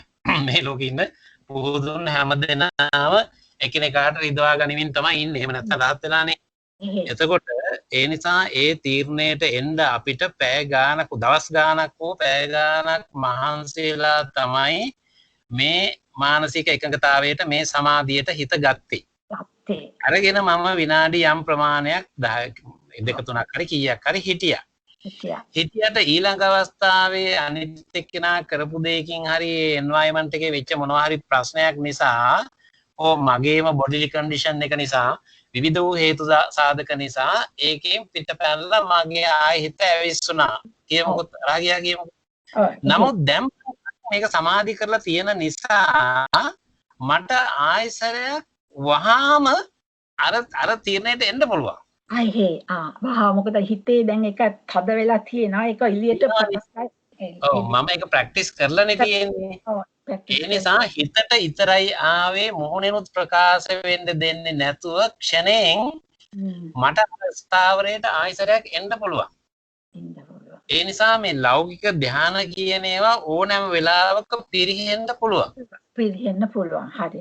ඒ නිසා ඒ ධ්‍යාන බුදුරජාණන් ඒ නිසා තමයි සල්ලේක සූත්‍රයේදී දේශනා කළේ මේක මම ditta ධම්ම සුඛ විහරණයක් පමණයි කියමි කියලා. සල්ලේක සූත්‍රයේදී පැහැදිලිවම දේශනා කරනවා. මේක ditta ධම්ම සුඛ විහරණයක්. ඒ කියන්නේ මේක මේ වර්තමානයේදී මේ වෙලාවේ මට මේ අවස්ථාවේදී පහසුවෙන් ඉන්න තියෙන ක්‍රමයක් පමණයි. හරි. ඒක ඩිසර්න්මන්ට් එකක් නෙමෙයි ඒක. ඒක ඇවිල්ලා එනවා යනවා ආපහු යනවා. තමයි ඒක වස්තිතාවේ තියාගන්න ප්‍රැක්ටිස් කරන්න පුළුවන්. කරන්න ඕන. මට දැන් තේරෙනවා මොකද නැත්තම් දැන් මනුස්ස අපි වගේ ප්‍රත්‍යඥායට ඉතින් ඔව් අපි ඕන කෙනෙකුගේ හිත එහෙම තමයි. අපි ඕන කෙනෙකුට එහෙම තමයි. අපි කොච්චර ධර්මයේ දැනගත්තත් කොච්චර බණ තිබුණත් කොච්චර ධර්ම සාකච්ඡා කළත් කොයි සූත්‍රේ මොන සූත්‍ර කියවලා තිබුණත් අපි ඕනෑම කෙනෙකුගේ සිතේ ක්‍රියාකාරීත්වය එහෙම තමයි. ඒ නිසා අපි ඒක ඕනකමින් අභ්‍යාසයන් තුලින් ටිකින් ටික ඒක වඩලා හුරු කරලා අර ධානා සිතට හිත හුරු කරගන්න ඕනේ. අර අකුසලයේ මිදලා හිත මේ ගන්න එක අභ්‍යාස කරලා තියාගන්න ඕනේ. ඕනෙලාක බින්දෙන්න පුළුවන් ඉඩකට තියෙනවා. හැබැයි ඒව වැඩිපුර ඒවට වැඩිපුර ඒකට මොන දෙන්න ඒක එතකොට අන්තිමට ඒකම දෙයක් නැහැයි කියලා හිතෙන්නත් පුළුවන්. මේ ස්වාමීන් වහන්සේ. දැන් මේ ප්‍රශ්නෙටම අපි මොකක් හරි ප්‍රශ්නයක් අපි කන්ට්‍රෝල් කර එනවා. ඔව්. I will like අපිට ඒ පාර ටික ඒකට පුරුදු වෙන අපි කන්ට්‍රෝල් කරන්න. ඔව් ඔව්. more you involve වුණා ඒ වගේ දේවල් හුඟක්ම මේ වෙනකොට අපිට ඒක දරා ගන්න පුළුවන් ශක්තියක් ඇති වෙනවා. හරි. හරි. ඒකත් එක්ක අපේ ඩිසර්න්මන්ට් එක ආවොත් එහෙම මේක තේරුමක් නැති දෙයක් අපි මෙහෙම ගැටෙන එකේ තේරුමක් නැහැ මේ කෙටි කාලයකට තියෙන මේ මනුස්ස ජීවිතේ මේ තියෙන දේවල් ඔක්කොම මායාකාරී මේවා වෙනසුළුයි කියලා අපි ওই විදිහ අවබෝධයකුත් එක්ක මිශ්‍ර වෙලා ආවයින් පස්සේ දැන් අරක නැති වෙලාම යන්න පුළුවන්. නැති වෙලාම යන්න පුළුවන්. ඒක තමයි ඩිසර්න්මන්ට් එක. ඔව් ඒ කියන්නේ ඒක වැඩිපුර ඒවා මූණ දෙන කර්මචම ඒක අපිට කන්ට්‍රෝල් කරගන්න පුළුවන් පස්සට නේ ස්වාමීනි. පස්සට අවබෝධ කරගන්න. ඔව් ඒක ප්‍රැක්ටිස් කරන්න පුළුවන්. මුණ දෙන්න නැත්නම් අපි දන්නේ හැම දෙයක් තියනවාද කියලා. ඒක හරි ඔව්. නැත්නම් අපි දන්නේ නැහනේ. ඕනද පුළුවන්ද කියලා දන්නෙත් නැහැ නේද? මුණ දුන්නාම අපිට ඒක කන්ට්‍රෝල් කරගන්න පුළුවන්ද කියලා දැනගන්න පුළුවන් නැත්නම් අපි හිතන්න පුළුවන් අපි we are like this කියලා. අර වගේ මුණ දෙන තරමට තමයි කරන්න පුළුවන් නේ ස්වාමීන් වහන්සේ. ඔව් ඔව් ඒක හරි. දැන් ඇත්තටම අපි කැලේට ගිහිල්ලා භාවනා කළත් කාමරේ දොර වහගෙන භාවනා කළත් අපි එළියට ඇවිල්ලා සමාජයේ මිනිසුන් අතර ගැටෙනකොට ඒකට අපි කොයිතරම් සාර්ථකව මුහුණ දෙනවද කියන කාරණේ මතනේ අපි ඒක පිහිටියාද නැද්ද අවබෝධ වුණාද නැද්ද කියලා හඳුනා ගන්න පුළුවන් වෙන්නේ. එහෙම නැත්නම් ඒකට කාය කරන්න වෙන්න නේද? කාමරේ දොර වහගෙන ඉන්නකොට රඳු වෙන්න කියන්නේ නැහැ. නමුත් ඇවිල්ලා මිනිසුන් අතරට ඇවිල්ලා එහෙම ඉන්න පුළුවන් වෙන්නේ එතකොට තමයි ඔක්කොම ප්‍රොබ්ලම්ස් වලට මුහුණ පාන. ඔක්කොම වෙන්නේ ඒකට. අර මොකද්ද බණ කතාවක තියෙන අර 16කට අර ඒ සිටු දේවිය හරිම ප්‍රසිද්ධ වුණයි කියනවනේ හරි හොඳ සිල්වත් කෙනෙක්. ඔව් කාලිදාසිය නේද? ඔව්. අන්තිමට දැනගත්ත මොකද කියලා එයාගේ ඉවසීම නිසා මේ 16 නිසා මේ අර සිටු දේවිගේ මේ ඉවසීම තිබුණේ. ඔව්. එයාගේ වැරදි නෙවෙයි හින්දා. එයාගේ වැරදි වෙනකොට හරියට තේන්දි යනවා. ඉතින් තින්සි දේවා. හොඳයි.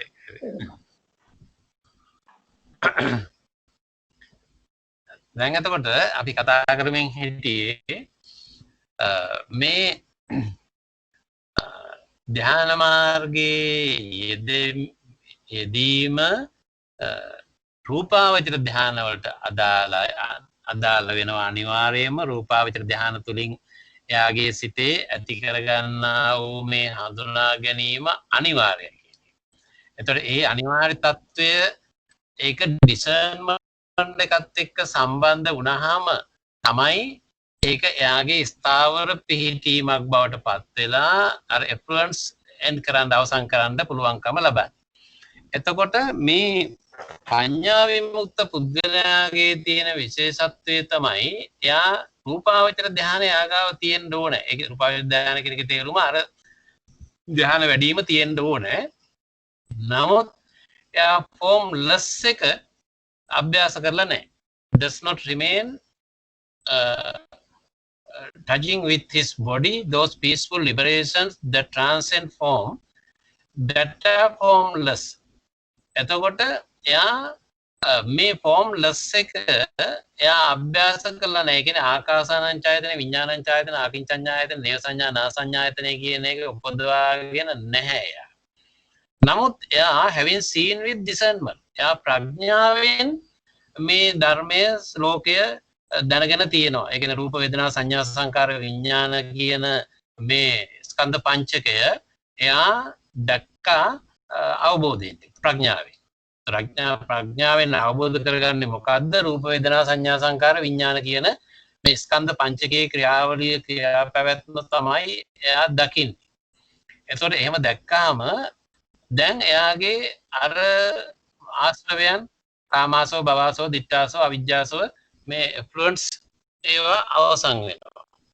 ඒ අවසන් වුණාම this is called an individual who is released through discernment.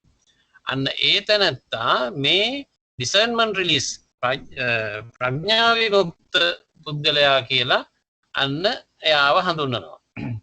Regarding this monk, මේ කියන භික්ෂුව අරමුණු කරගෙන බැලුවාම I do not say that he has a task to do with heedfulness. එයාට අප්‍රමාදී භවයෙන් කරන්න තව මුකුත් වැඩක් ඉතුරු වෙලා නැහැ යාට. ඔක්කොම කරලා ඉවරයි. Why is that? He has done his task with heedfulness. එතන අප්‍රමාදී භවෙන් යුක්තව කරන්න ඕන වැඩ ටික ඔක්කොම එයා කරලා අවසන්. He is incapable of being heedless.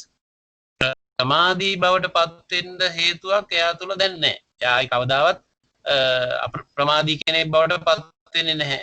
සතිය, සම්පජානය, යෝනිසෝ මනසිකාරය කියන මේ දේවල් එයාගේ මනවින් පිහිටනවා. එයා සිහියෙන් යුක්තව, අනවධානයෙන් යුක්තව, නුවණින් විමසන්නේ නැතුව කිසි දෙයක් එයාගෙන් සිද්ධ වෙන්නේ නැහැ. ඒතර ඒ නිසා අනිවාර්යයෙන්ම එයාගේ කළ යුතු කාර්ය කොටස අවසන් කරලා තියෙන්නේ. එයා තවදුරටත් ප්‍රමාදී පුද්ගලයෙක් බවට පත් වෙන්නේ නැහැ. ඒ පඤ්ඤා විමුක්ත පුද්ගලයාගේ ස්වභාවය. එතකොට එයා අරූපාවචර ධ්‍යාන ස්පර්ශ කරලා නැහැ.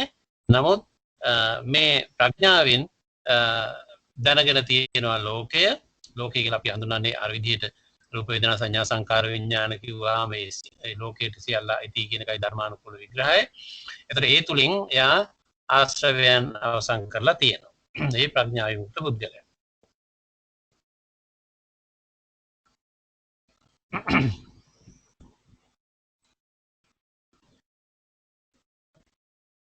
ඊළඟ එක්කෙනා දුන්නනවා කාය සක්ඛී කියලා. කතමෝච භික්ඛවේ පුද්ගලෝ කාය සක්ඛී. ඉද භික්ඛවේ ඒකච්චෝ පුද්ගලෝ යේතේ සන්තා විමුක්ඛා අතික්කම්ම රූපේ. ආරූපාතේ කායේන පුසිත්වා විහෙරති. පඤ්ඤාය චස්ස දිස්වා ඒකච්චේ ආසවා පරික්ඛීනා හොಂತಿ. අයං උච්චති භික්ඛවේ පුද්ගලෝ කාය සක්ඛී. ඉමස්සකෝ අහං භික්ඛවේ භික්ඛුනෝ අප්පමාදේන කරණීයන්ති වදාමි. තං කිස්ස හේතු. අපේව නාම අයමායස්මා අනුලෝමිකානි සේනාසනානි පටිසේව මානෝ කල්යාණ මිත්තේ භජමානෝ ඉන්ද්‍රියානි සමන්නය මානෝ යසත්තාය කුලපුත්තා සම්මදේව අගාරස්මා අනගාරියම් පබ්බජන්ති. තදනුත්තරම් බ්‍රහ්මචර්ය පරියෝසානං දිත්තේව ධම්මේ සයං අභිඤ්ඤා සච්චිකත්වා උපසම්පජ්ජ විහෙරෙය්‍යාති. ඉමංකෝ අහං භික්ඛවේ ඉමස්ස භික්ඛුනෝ අප්පමාද පලං සම්පස්සමානෝ අප්පමාදේන කරණීයන්ති इति වදාමි. ඊළඟට කියනවා and what is the individual who is a bodily witness? Bodily witness කියලා කියන්නේ කාය සක්ඛී.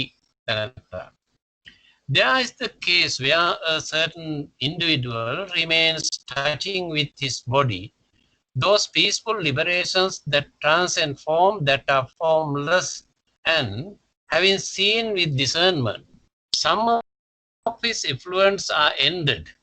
This is called an individual who is a bodily witness. Regarding this monk, I say that he has a task to do with heedfulness. Why is that? I think perhaps this venerable one, when making use of suitable resting places, associated with admirable friends, balancing his mental faculties, will reach and remain in the supreme goal of the holy life for which clansmen rightly go forth from home into homelessness, knowing and realizing it for himself in the here and now. Envisioning this fruit of heedfulness for this monk, I say that he has a task to do with heedfulness. දැන් කතා කරන්නේ කාය සක්ඛී කියන පුද්ගලයා පිළිබඳව අරහත් දෙනාගෙන් අපි කතා කරපු තුන්වෙනි කෙනා පිළිබඳව. And what is the individual who is bodily witness? කාය සක්ඛී තැනැත්තා. There is the case where a certain individual remains touching with his body those peaceful liberations that transcend form, that are formless. අන්න දැන් ඒ තැනැත්තා මේ ප්‍රථම ධ්‍යාන, ද්විතීය ධ්‍යානාදී ධ්‍යාන හතරයි ආකාසානංචායතනේ, විඤ්ඤාණංචායතනේ, අකින්චඤ්ඤායතනේ, නේව සංඥානා සංඥායතනේ කියන ආයතන හතරයි කියන මේ අටම එයා අභ්‍යාස කරලා පුරුදු පුහුණු කරලා තියෙනවා. එතකොට ඒ අරූපාවචර ධ්‍යාන වලට යෑමට පෙර එයා රූපාවචර ධ්‍යාන අභ්‍යාස කරලා තියෙනවා. body those peaceful liberations that are transcend form. එතකොට රූපාවචර ධ්‍යාන ඉක්මවා ගිය සාන්තයයි ප්‍රණීතයයි කියන අරූපාවචර ධ්‍යාන, රූපාවචර ධ්‍යාන ඉක්මවා ගිය සාන්තයයි ප්‍රණීතයයි කියන මේ අරූපාවචර ධ්‍යාන එයා ලබාගෙන ඒවා අභ්‍යාස කරලා පුරුදු පුහුණු කරලා තියෙනවා.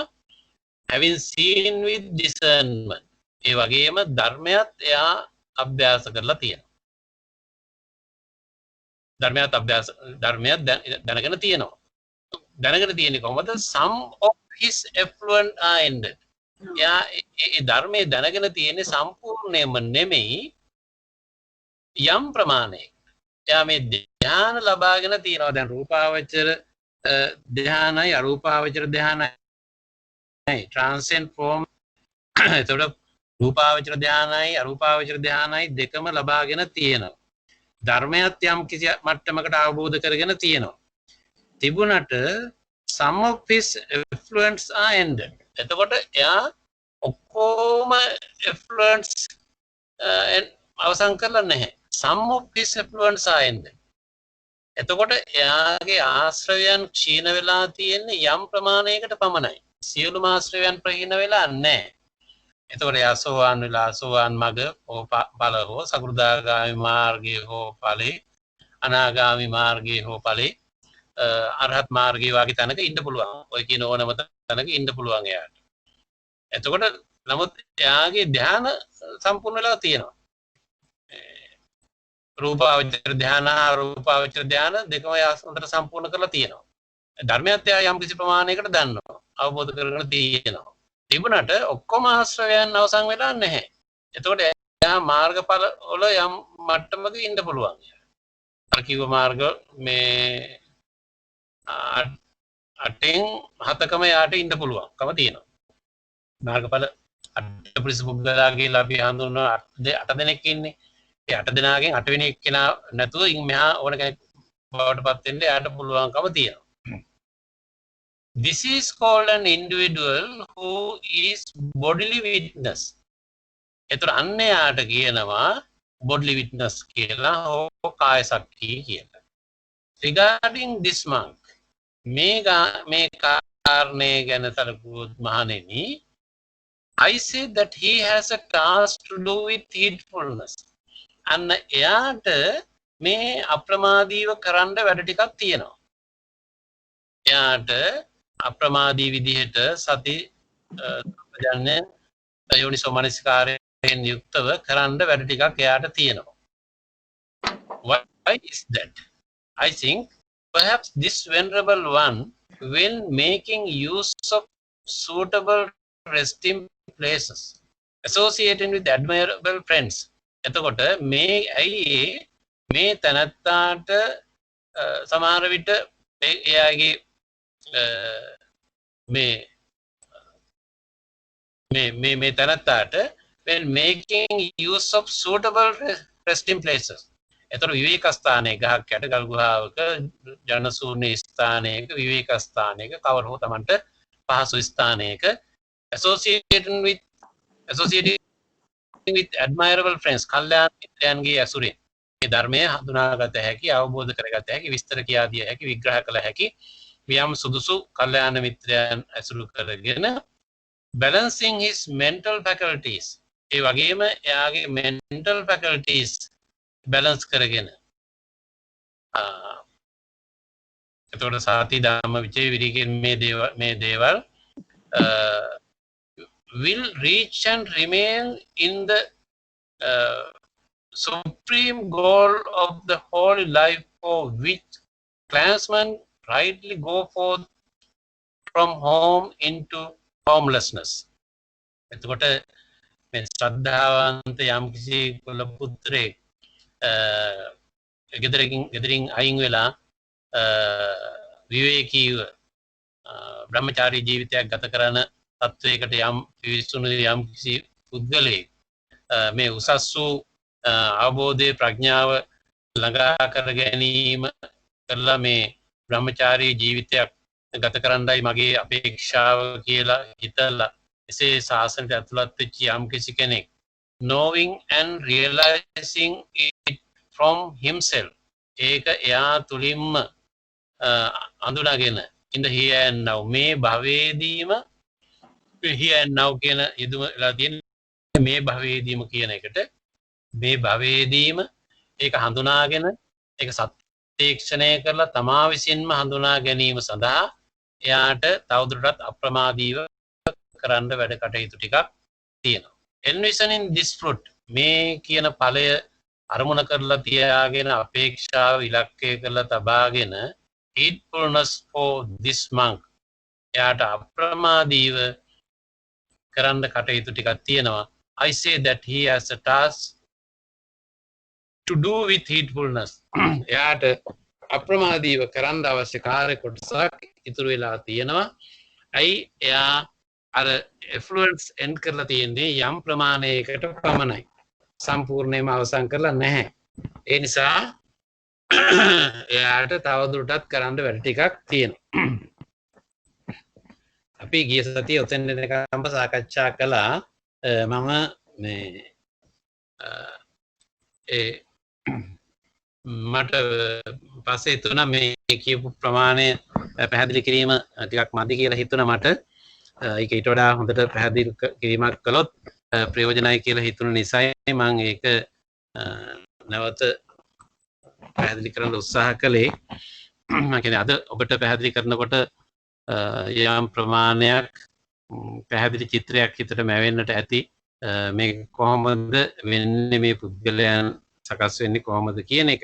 දැන් අපි කතා කළේ ඒ කාය සක්කී කියන පුද්ගලයා පිළිබඳවයි කතා කළේ. ඊළඟට ඉන්න එක්කෙනා දිට්ඨපත්ත හෝ දිට්ඨිපත්ත කියලා හඳුන්වන තැනැත්තා. කතමෝච භික්ඛවේ පුද්ගලෝ දිට්ඨිපත්තු ඉද භික්ඛවේ ඒකච්චෝ පුද්ගලෝ යේතේ සන්තා විමුක්ඛෝ අතික්කම්ම රූපේ ආරුප්පා තේ න කායේන පුසිත්වා විහෙරති. එතන න තේ න කායේන පුසිත්වා විහෙරති. පඤ්ඤාය චස්ස දිස්වා ඒකච්චේ ආසවා පරික්ඛීනා හොಂತಿ. තථාගතප්ප වේදිතා චස්ස ධම්මා පඤ්ඤාය වෝදිට්ඨා හොಂತಿ.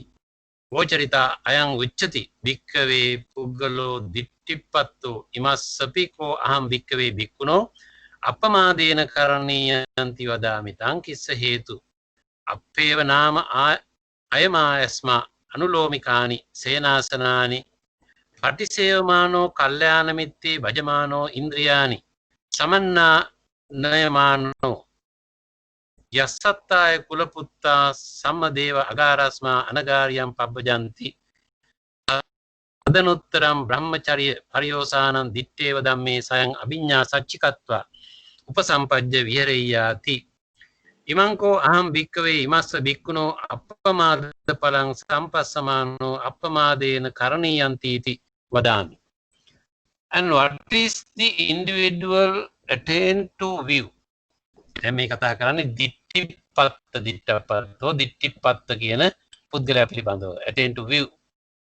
There is a case where a certain individual does not remain touching with his body.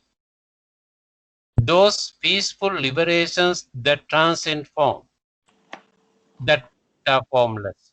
But having seen with discernment, some of his effluents are ended, and he has reviewed and examined with discernment the qualities or teachings proclaimed by the Tathagata. This is called an individual who is attained to view.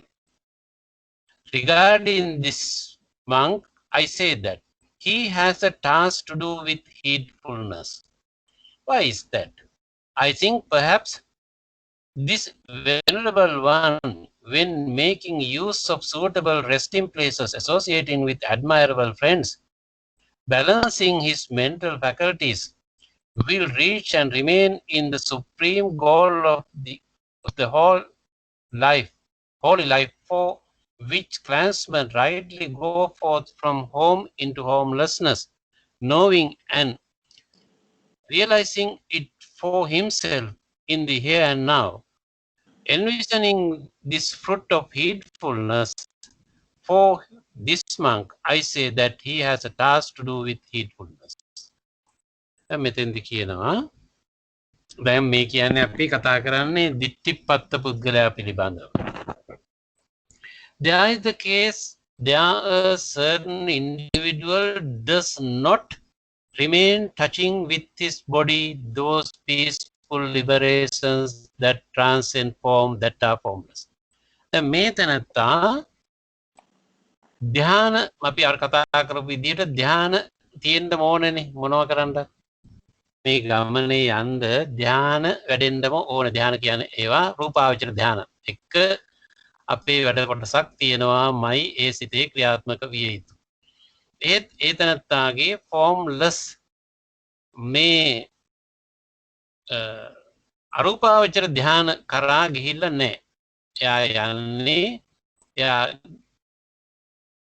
එයා අරූපාවචර ධ්‍යාන වලට සමීප වෙලා නැහැ, ඒවා අභ්‍යාස කරලා නැහැ.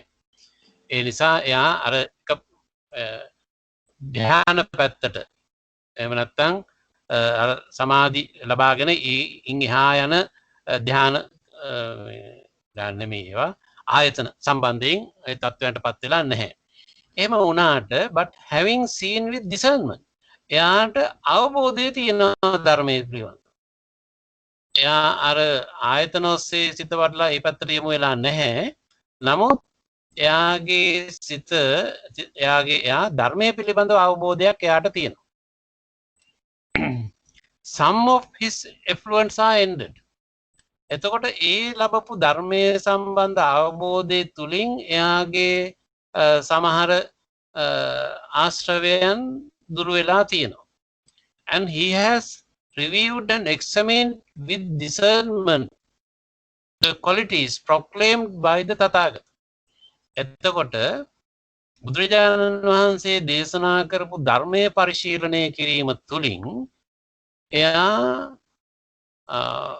මේ ජීවිතය පිළිබඳව නැත්නම් රූප වේදනා සංඥා සංකාර විඥාන කියන ධර්මතා පිළිබඳව එයා කිසියම් අවබෝධයක් ලබලා තියෙනවා, ධර්ම අවබෝධයක් ලබලා තියෙනවා. This is called an individual who is attained to view. මෙන්න දිට්ඨිපත්ත කියලා හඳුන්වන්නේ එතකොට ධර්මයේ පමණක් අවබෝධ කරගෙන ධර්මයේ ඔස්සේම සිත මෙහෙවීම තුලින් කිසියම් ආකාරයක ආශ්‍රවයන් දුරු කිරීමක් ඇති කරගත්ත තැනැත්තා යම් ප්‍රමාණයක.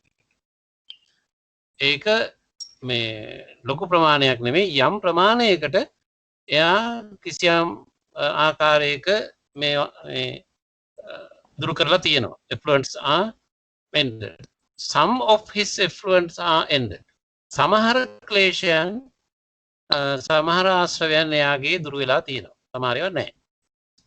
Regarding this monk, මේ කාරණේ ගැන සලකලා මහණෙනි, I say that he has a task to do with heedfulness. අන්න එයාට අප්‍රමාදීව කරන්න වැඩ ටිකක් තව තියෙනවා. Why is that? I think perhaps this venerable one, මේ වටිනා මේ ශ්‍රේෂ්ඨ පුද්ගලයා, මේ මාර්ගගාමියා, when making use of suitable resting place, සුදුසු විවේක ස්ථාන ඇසුරු කරමින්, associating with admirable friends, සුදුසු මිත්‍රයන් කල්යාණ මිත්‍රයන් ඇසුරු කරගෙන දැන් මේ වගන්ති වල ලොකු වටිනාකමක් තියෙනවා. මොකද තමාගේ සිත නැවත නැවත ක්ලේශයන්ට බර වෙන නැවත නැවත තමන්ගේ හිත අවුල් වෙලා කරදරයටපත් වෙන්නේ නැති පරිසරයක් කියන එකයි මේ use suitable resting places කියලා කියන්නේ. ඒ කියන්නේ මේ ගෙදරක වුණත් ඉන්න සංඛ්‍යාව නෙමෙයි. සමහර ගෙදරක පුද්ගලයෝ එක්කෙනයි හෝ දෙන්නයි ඉන්නේ නමුත් මහා ව්‍යාකූල පරිසරයක් ඒ නිවස තුළ තියෙන්න පුළුවන්. දැන් එක්කෙනෙක් ඉන්නවා නම් ප්‍රශ්නයක් නැහැ නේ විවේකස්ථානයක් දෙන්නෙක් ඉන්නවා කියමුකෝ. දෙන්න හිටියට හරිම අවිවේකයක් ඒ නිවසේ තියෙන්න පුළුවන්. තව නිවසක 5 දෙනෙක් ඉන්නවා වෙන්න පුළුවන්. 5 දෙනෙක් හිටියත් මේ නිවස තුළ එහෙම අවිවේකයක් නැති වෙන්න පුළුවන්. මොකද මේ නිවසේ ඉන්න දැන් දෙන්න හිටියට ඒ දෙන්නගේ හැසිරීම් පැවතුම් කතාබහ ඒ අයගේ කැමැති අකමැතිකම් මේ දේවල් එකිනෙකට පරස්පර නම් විරසක නම් හැම වෙලේම මොනවා හරි ගැටීමක් වචනයක් කතා කළත් බැලුවත් හැරුණත් මොනවා කළත් නිදාගත්තත් ඇරලා හිටියත් මූණ හේදුවත් ඇඟ හේදුවත් නෑවත් කෑව බිව්වත් පියංකෝප හේදුවත් හැම එකක්ම වැරදි සමහර හැම එකේම ප්‍රශ්න ගැටලු වෙන්න පුළුවන් දෙන්නයි ඉන්නේ ඒ වුණාට ඒ දෙන්න අතරේ කිසිදු විවේකයක් හැසිරීම පැවතුම් වල නැත්නම් ඒක විවේක පරිසරයක් නෙමෙයි. නමුත් ඉන්නේ දෙන්නයි. තනියම හිටියොත් ප්‍රශ්න තනියෙන් හිටියත් අවිවේක වෙන්න පුළුවන්. ඒ මනසින්නේ දෙන්නෙක් හිටියොත් නෙමෙයි තියෙන්නේ. ඒතර මේ දෙන්න අතර තියෙන හොඳයි මේ කතා බහ හැසිරීම පැවතුම් තීරණ අර කියන්නේ සමසීල සමප්‍රඥා සමශ්‍රද්ධා කියලා අර මේ අපේ ධර්ම සාහිත්‍යයේ සඳහන් වෙන්නේ. එතකොට ඒ විදිහට යම් කිසි කෙනෙක්ගේ සම ශ්‍රද්ධා සමසීල සමප්‍රඥා සමචාග මේවා තියෙනවා නම් ප්‍රශ්නයක් නැහැ. ඒවා වෙනස් වුණොත් එහෙම දෙන්නේ හිටියත් එතන මහා ව්‍යාකූල පරිසරයක් නිර්මාණය වෙන්න පුළුවන්.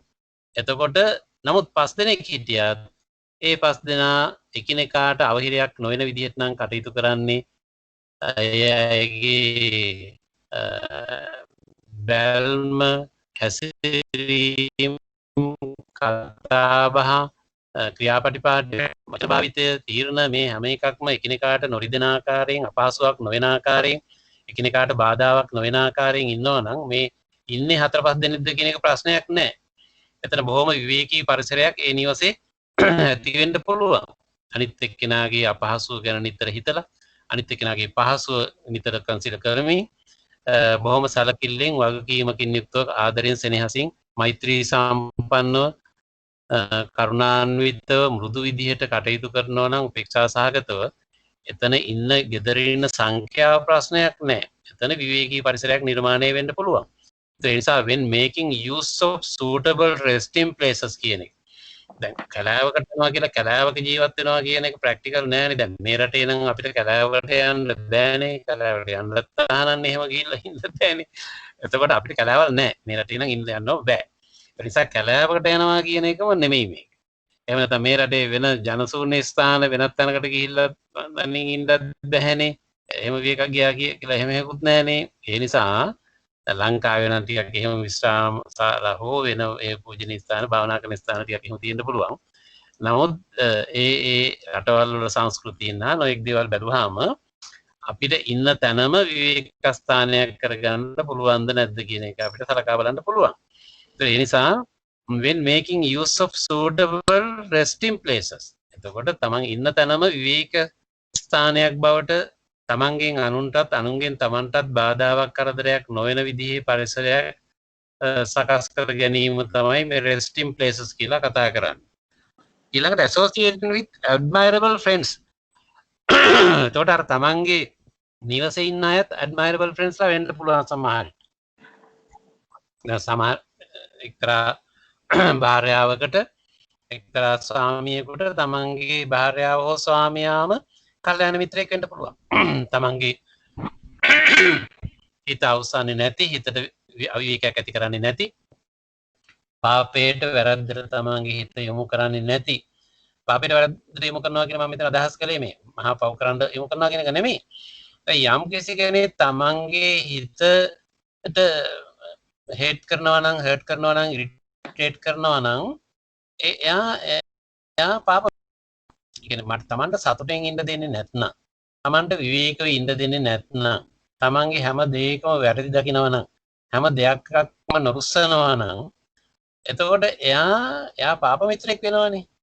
එතකොට අනිත් එක්කෙනාට අවිවේකයක් ඇති කරන්නේ නැත්නම් එයාගේ කටයුතු වලට බාධා කරන්නේ නැත්නම් එයාට විවේකීව පහසුවෙන් ඉන්න දෙනවා නම් විවාහ ජීවිතයක් තුළම ගෙදරක වුණත් ඒ ස්වාමියා හෝ භාර්යාව කල්යාණ මිත්‍රයෙක් වෙනවා. ඇඩ්මයරබල් ෆ්‍රෙන්ඩ් කෙනෙක් වෙනවා. එතකොට මේ ධර්මයේ කියා දෙනවා කියන එකම නෙමෙයි ඇඩ්මයරබල් ෆ්‍රෙන්ඩ් කෙනෙක්. ඒකත් එක වටිනාකමක් තමයි. එයා කල්යාණ මිත්‍රයෙක් වෙන්නේ තමන්ට පහසුවෙන් විවේකීව ඉන්න දෙනවා නම්. තමන්ගේ හිතේ නිස්කලංකභාවයේ විවේකයේ ආරක්ෂා කරගන්න ඉඩ දෙනවා නම් එයා කල්යාණ මිත්‍රයෙක් වෙනවා. එතකොට ඒක ස්වාමියා වෙන්න පුළුවන්, භාර්යාව වෙන්න පුළුවන්, අම්මා වෙන්න පුළුවන්, තාත්තා වෙන්න පුළුවන්, දරුවෝ වෙන්න පුළුවන්, සහෝදර සහෝදරිය වෙන්න පුළුවන් ඕනම කෙනෙක් අතරේ ඉන්න එබඳු කෙනා තමයි කල්යාණ මිත්‍රයා බවට පත් වෙන්නේ. ඒ වගේම අර ධර්මය අහන්න පුළුවන්, සාකච්ඡා කරන්න පුළුවන්, දැනගන්න පුළුවන් කෙනෙක් ඉඳීමත් ඇඩ්මයරබල් ෆ්‍රෙන්ඩ් කෙනෙක් තමයි. ඒතකොට සමහරට එයා ගෙදර නොඉන්න පුළුවන්. නමුත් එයා දුරකථනයෙන් අපට සම්බන්ධ වෙන්න පුළුවන්. ඒ වගේ පහසුකම් අද කාලේ තියෙනවනේ. ඒ නිසා Tamanට යම්කිසි ගැටලුවක් ප්‍රශ්නයක් හිතට ආවහම සාකච්ඡා කරන්න, කතා කරන්න, විමසලා බලන්න, ධර්මානුකූල සාකච්ඡාවක යෙදෙන්න සුදුසු කෙනෙක් හිටියාම එයා ඇඩ්මයරබල් ෆ්‍රෙන්ඩ් කෙනෙක් වෙනවා. ඒ විදිහට නිවස තුලම ඉන්න කෙනෙක් හෝ බැහැර ඉන්න කෙනෙක් හෝ ඥාතියෙක් හෝ මිත්‍රයෙක් හෝ ඕනෑම කෙනෙක් අපිට ඇඩ්මයරබල් ෆ්‍රෙන්ඩ් කෙනෙක් වෙනවා. ඒතර ඒ බඳු අය ඇසුරු කිරීම. ඒ වගේම යම් කිසි කෙනෙක් තමන්ගේ හිත රිද්දනවා නම්, වෙහෙසටපත් කරනවා නම්, කරදරයටපත් කරනවා නම් එයත් එක්ක තියෙන ගනුදෙනුව අඩු කිරීම. එයත් එක්කම ආයෙ නැවත නැවත පැටලි යන්නේ නැතුව. එයා එක්ක කතා කරන්න ගියාම හැම වෙලේම රණ්ඩුවක් නම් නිර්මාණය වෙන්නේ. කතාව අඩු කරගන්න එක හොඳයි. එයත් එක්ක වැඩ කරන්න ගියාම අවුලක් නම් නිර්මාණය වෙන්නේ. එයත් එක්ක වැඩ කරන ප්‍රමාණය අඩු කරගන්න එක හොඳයි. එතකොට අර වෙන ඉරිටේට් වීම, අර හර්ට් වීම ප්‍රමාණය අඩු වෙනවනේ.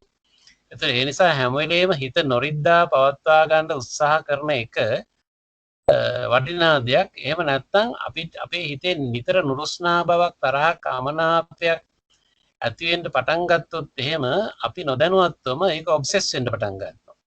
ඒක නැවත නැවත ඇති වෙන්න පටන් ගන්නවා. අපි දන්නේ නැහැ නිතර ඒ අපහසුව, ඒ ගැටලුව, ඒ ව්‍යාකූලතාවය නැවත නැවත හිතේ මතුවෙනවා. අපි ඒව සමහරට ප්‍රකාශයටපත් කරන්න නැතුව වෙන්න පුළුවන්. අපි රඟවන්නෙත් නැහැ, පෙන්නන්නෙත් නැහැ, කියන්නෙත් නැහැ, එයාට කියන්නෙත් නැහැ, වෙන කාටවත් කියන්නෙත් නැති වෙන්න පුළුවන්. නමුත් ඒක අපේ හිත ආස්සේ නැවත ඔබ්සෙස් වෙවි තියෙනවා. එතකොට එහෙම වුණාම අර තමන්ගේ සිත වඩන්ඩ, අර ධ්‍යාන වඩන්ඩ, අර සමාධියටපත් වෙන්න අදාළ සිතක් නිර්මාණය වෙන්නේ නැහැ. ඇයි? සමාධිය වෙනකොට අකුසලයක් නේ දැන් හිත ආසට ඇවිල්ලා තියෙන්නේ. ඒතර අනිත් එක්කෙනා සම්බන්ධයෙන් ඇති වෙන නොරිස්සීම, නොමනාපය, වෙහෙස, ස්ට්‍රෙස් එකක් හරි ඩිස්ට්‍රෙස් එකක් හරි කවරෝ ආකාරයකින් ඇති වෙන වෙහෙස අපහසුව තමාගේ සිතේ නලියමින් නැවත මතුවෙමින් අස්සේ කැකෑරෙමින් තියෙනවා. ඒක ෆර්මන්ටේෂන් එකක් හැටියට, පැසවීමක් හැටියට. එතකොට ඒ ෆර්මන්ටේෂන් එක හරි අහිතකරයි. ධර්මයේ ඒ කියන්නේ පැසවීම කියන්නේ ෆර්මන්ටේෂන්ස් කියන්නේ. එතකොට ඒවා හරි අහිතකර විදියට තමන්ගේ හිතේ බලපානවා. නොදැනුවත්වම තමා අස්සේ මහා අහිතකර සත්වයක් නිර්මාණය වෙනවා. තමන් දන්නේම නැතුව. එතකොට ඒ නිසා මේ බුදුරජාණන් වහන්සේ ඒකනේ මේ කල්යාණ මිත්‍රව එච්චර අගය කළේ. ඒ මොකද තමන්ගේම ස්වාමියා හෝ භාර්යාව, තමන්ගේම දෙමව්පියන්, තමන්ගේම සහෝදර සහෝදරියන්, තමන්ගේම දරුවන් නැවත තමාම එරවස් කරනවා නම්, හැම වෙලෙම ප්‍රකෝප කරනවා නම්, අවුස්සනවා නම්, එරවස් කියන වචනේ ප්‍රකෝප කරනවා, අවුස්සනවා, ඉරිටේට් කරනවා. එතකොට එහෙම කරනකොට අර තැනත්තා අර පාප මිත්‍රයෙක් බවට පත් වෙනවා. එසේ නොවෙනවා නම්, එසේ නොවන තමා පහසුවට පත් කරන පුද්ගලයා තමයි මේ ඇඩ්මයරබල් ෆ්‍රෙන්ඩ්ස් වෙන්නේ. ඒ නිසා ඒ බඳු අය ඇසුරු කිරීම කියන එක මේකේ අනිවාර්ය ගුණයක් හැටියට දක්වලා තියෙනවා. එකක් සුදුසු ස්ථානය, තමා නැවත වෙහෙසටපත් නොවන ස්ථානය, ඊළඟට එතන ඉන්නේ යම් කිසි පොදු මේ දෙකම එකයි පැත්තකින් බැලුවාන් පස්සේ ඒ තමාවට ඉන්න සුදුසු ස්ථානයක් වෙන්නේ අර වගේ තමාව විශ්සපත් කරන්න නැති අය ඉන්න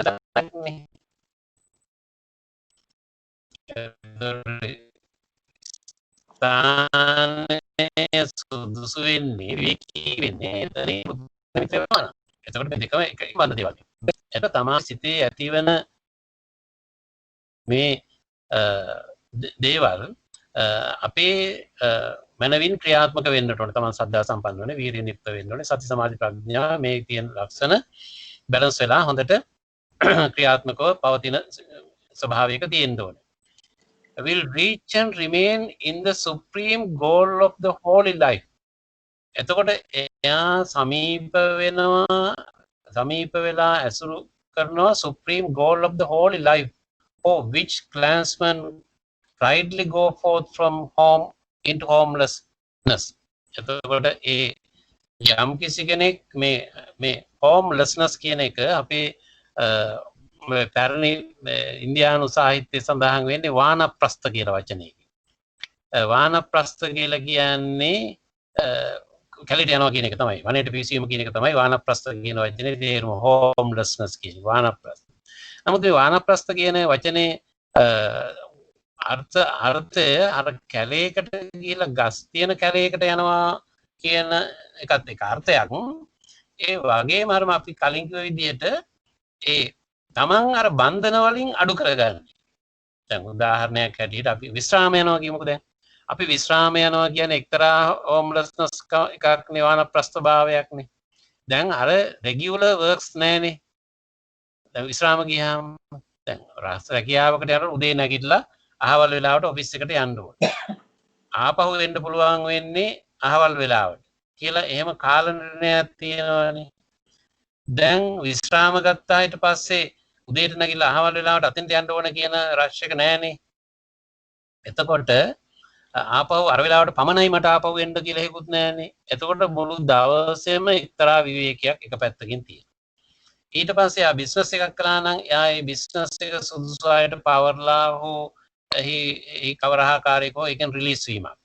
එතකොට මේ විදිහට කවර හෝ ආකාරයකින් තමන්ගේ තිබිච්ච බන්ධන බැඳීම් ප්‍රමාණය අඩු කරනවා. තමන්ගේ වගකීම් දරුවන්ට හෝ අනික් අයට හෝ කාට හරි බාර දෙන්න කෙනෙක් ඉන්නවා නම් සුදුසු කෙනෙක් ඒ අයට බාර දෙනවා. එහෙම නැත්නම් අර රෂ් එකක් ඇති වෙන විදිහට ඇති කරන ගනුදෙනු ව්‍යාපාර කටයුතු හෝ රැකී ආරක්ෂා සම්බන්ධයෙන් තියෙන තමන්ගේ අර දැඩි තමන් නැතුව බෑ එතෙන්ට මම නැතුව මුකුත් කෙරෙන්නේ නැහැ කියන අදහසින් සිද්ධ වෙන පරිසරයෙන් ඉවත් වීම තමයි මේ වානප්‍රස්ථ කියලා කියන්නේ. homelessness කියලා කියන්නේ. අපි එකපාරටම දැන් මේ ගෙයක් නැති කෙනෙක් බවට පත් වෙනවා කියලා අර්ථයක් අපිට එකපාරට වෙනවානේ. ගෙයක් නැති කෙනෙක් වෙනවා කියලා ගෙයක් නැති කෙනෙක් වෙලා ඉන්න දිහාවක් නැති වෙනවානේ. එතකොට අනික දැන් ලංකාවේ එහෙම වුණත් පරිසරයක වුණත් සමහර විට ගිහි ගෙයින් අයින් වෙලා පාන්සලට ගියොත් හෝ භාවනා මධ්‍යස්ථානට ගියොත් එතන වෙන ගැටලු ටිකක් ආයෙ ඇති වෙන්න පුළුවන්. දැන් මේ පාන්සල කියන්නේ විහාරස්ථානය කියන්නේ ගැටලු නැති තැනක් එහෙම නෙමෙයිනේ. එහෙම එකක් නැහැ. ඒවත් එක එක වර්ගයේ ගැටලු තියෙනවා. ඒ නිසා මේ ගැටලු මෙතන homelessness කියලා කියන්නේ ගයක් නැතුව ඉන්න තැනක වාසස්ථානයක් අහිමිව එහෙම හිමිකමක් නැතුව ඉන්න එක එහෙම නෙමෙයි. එතකොට තමන්ගේ තියෙන අර ගෘහස්ත බන්ධනය තමා ඇලිලා බැඳිලා අනිවාර්ය වෙලා තියෙන දේවල් ටික අයින් වෙලා තමන්ට කිසියම් ෆ්‍රීඩම් එකක් නිදහසක් විවේකී බවක් කායික මානසික සමාජීය ආර්ථික විවේකී බවක් homeless කියලා කියන්නේ. ගයක් නැහැ කියන අර්ථය ආර්ථික සමාජීය කායික මානසික මේ හැම පැත්තෙම යම් විවේකී බවක් හිතට දැනෙන ගතට දැනෙන ස්වභාවයක් තිබුණොත් අන්න ඒක තමයි homelessness කියලා කියන්නේ. ඒතර ඒ විදිහේ ස්වභාවයකට සිත ගතපත් වීම knowing and realizing of it for himself in the here and now. එතකොට එහෙම පරිසරයක ඉඳගෙන ඒක දැනගැනීම කරුණු වශයෙන් දැනගැනීමයි ඒක අවබෝධ කර ගැනීමයි රියලයිස් කියන්නේ.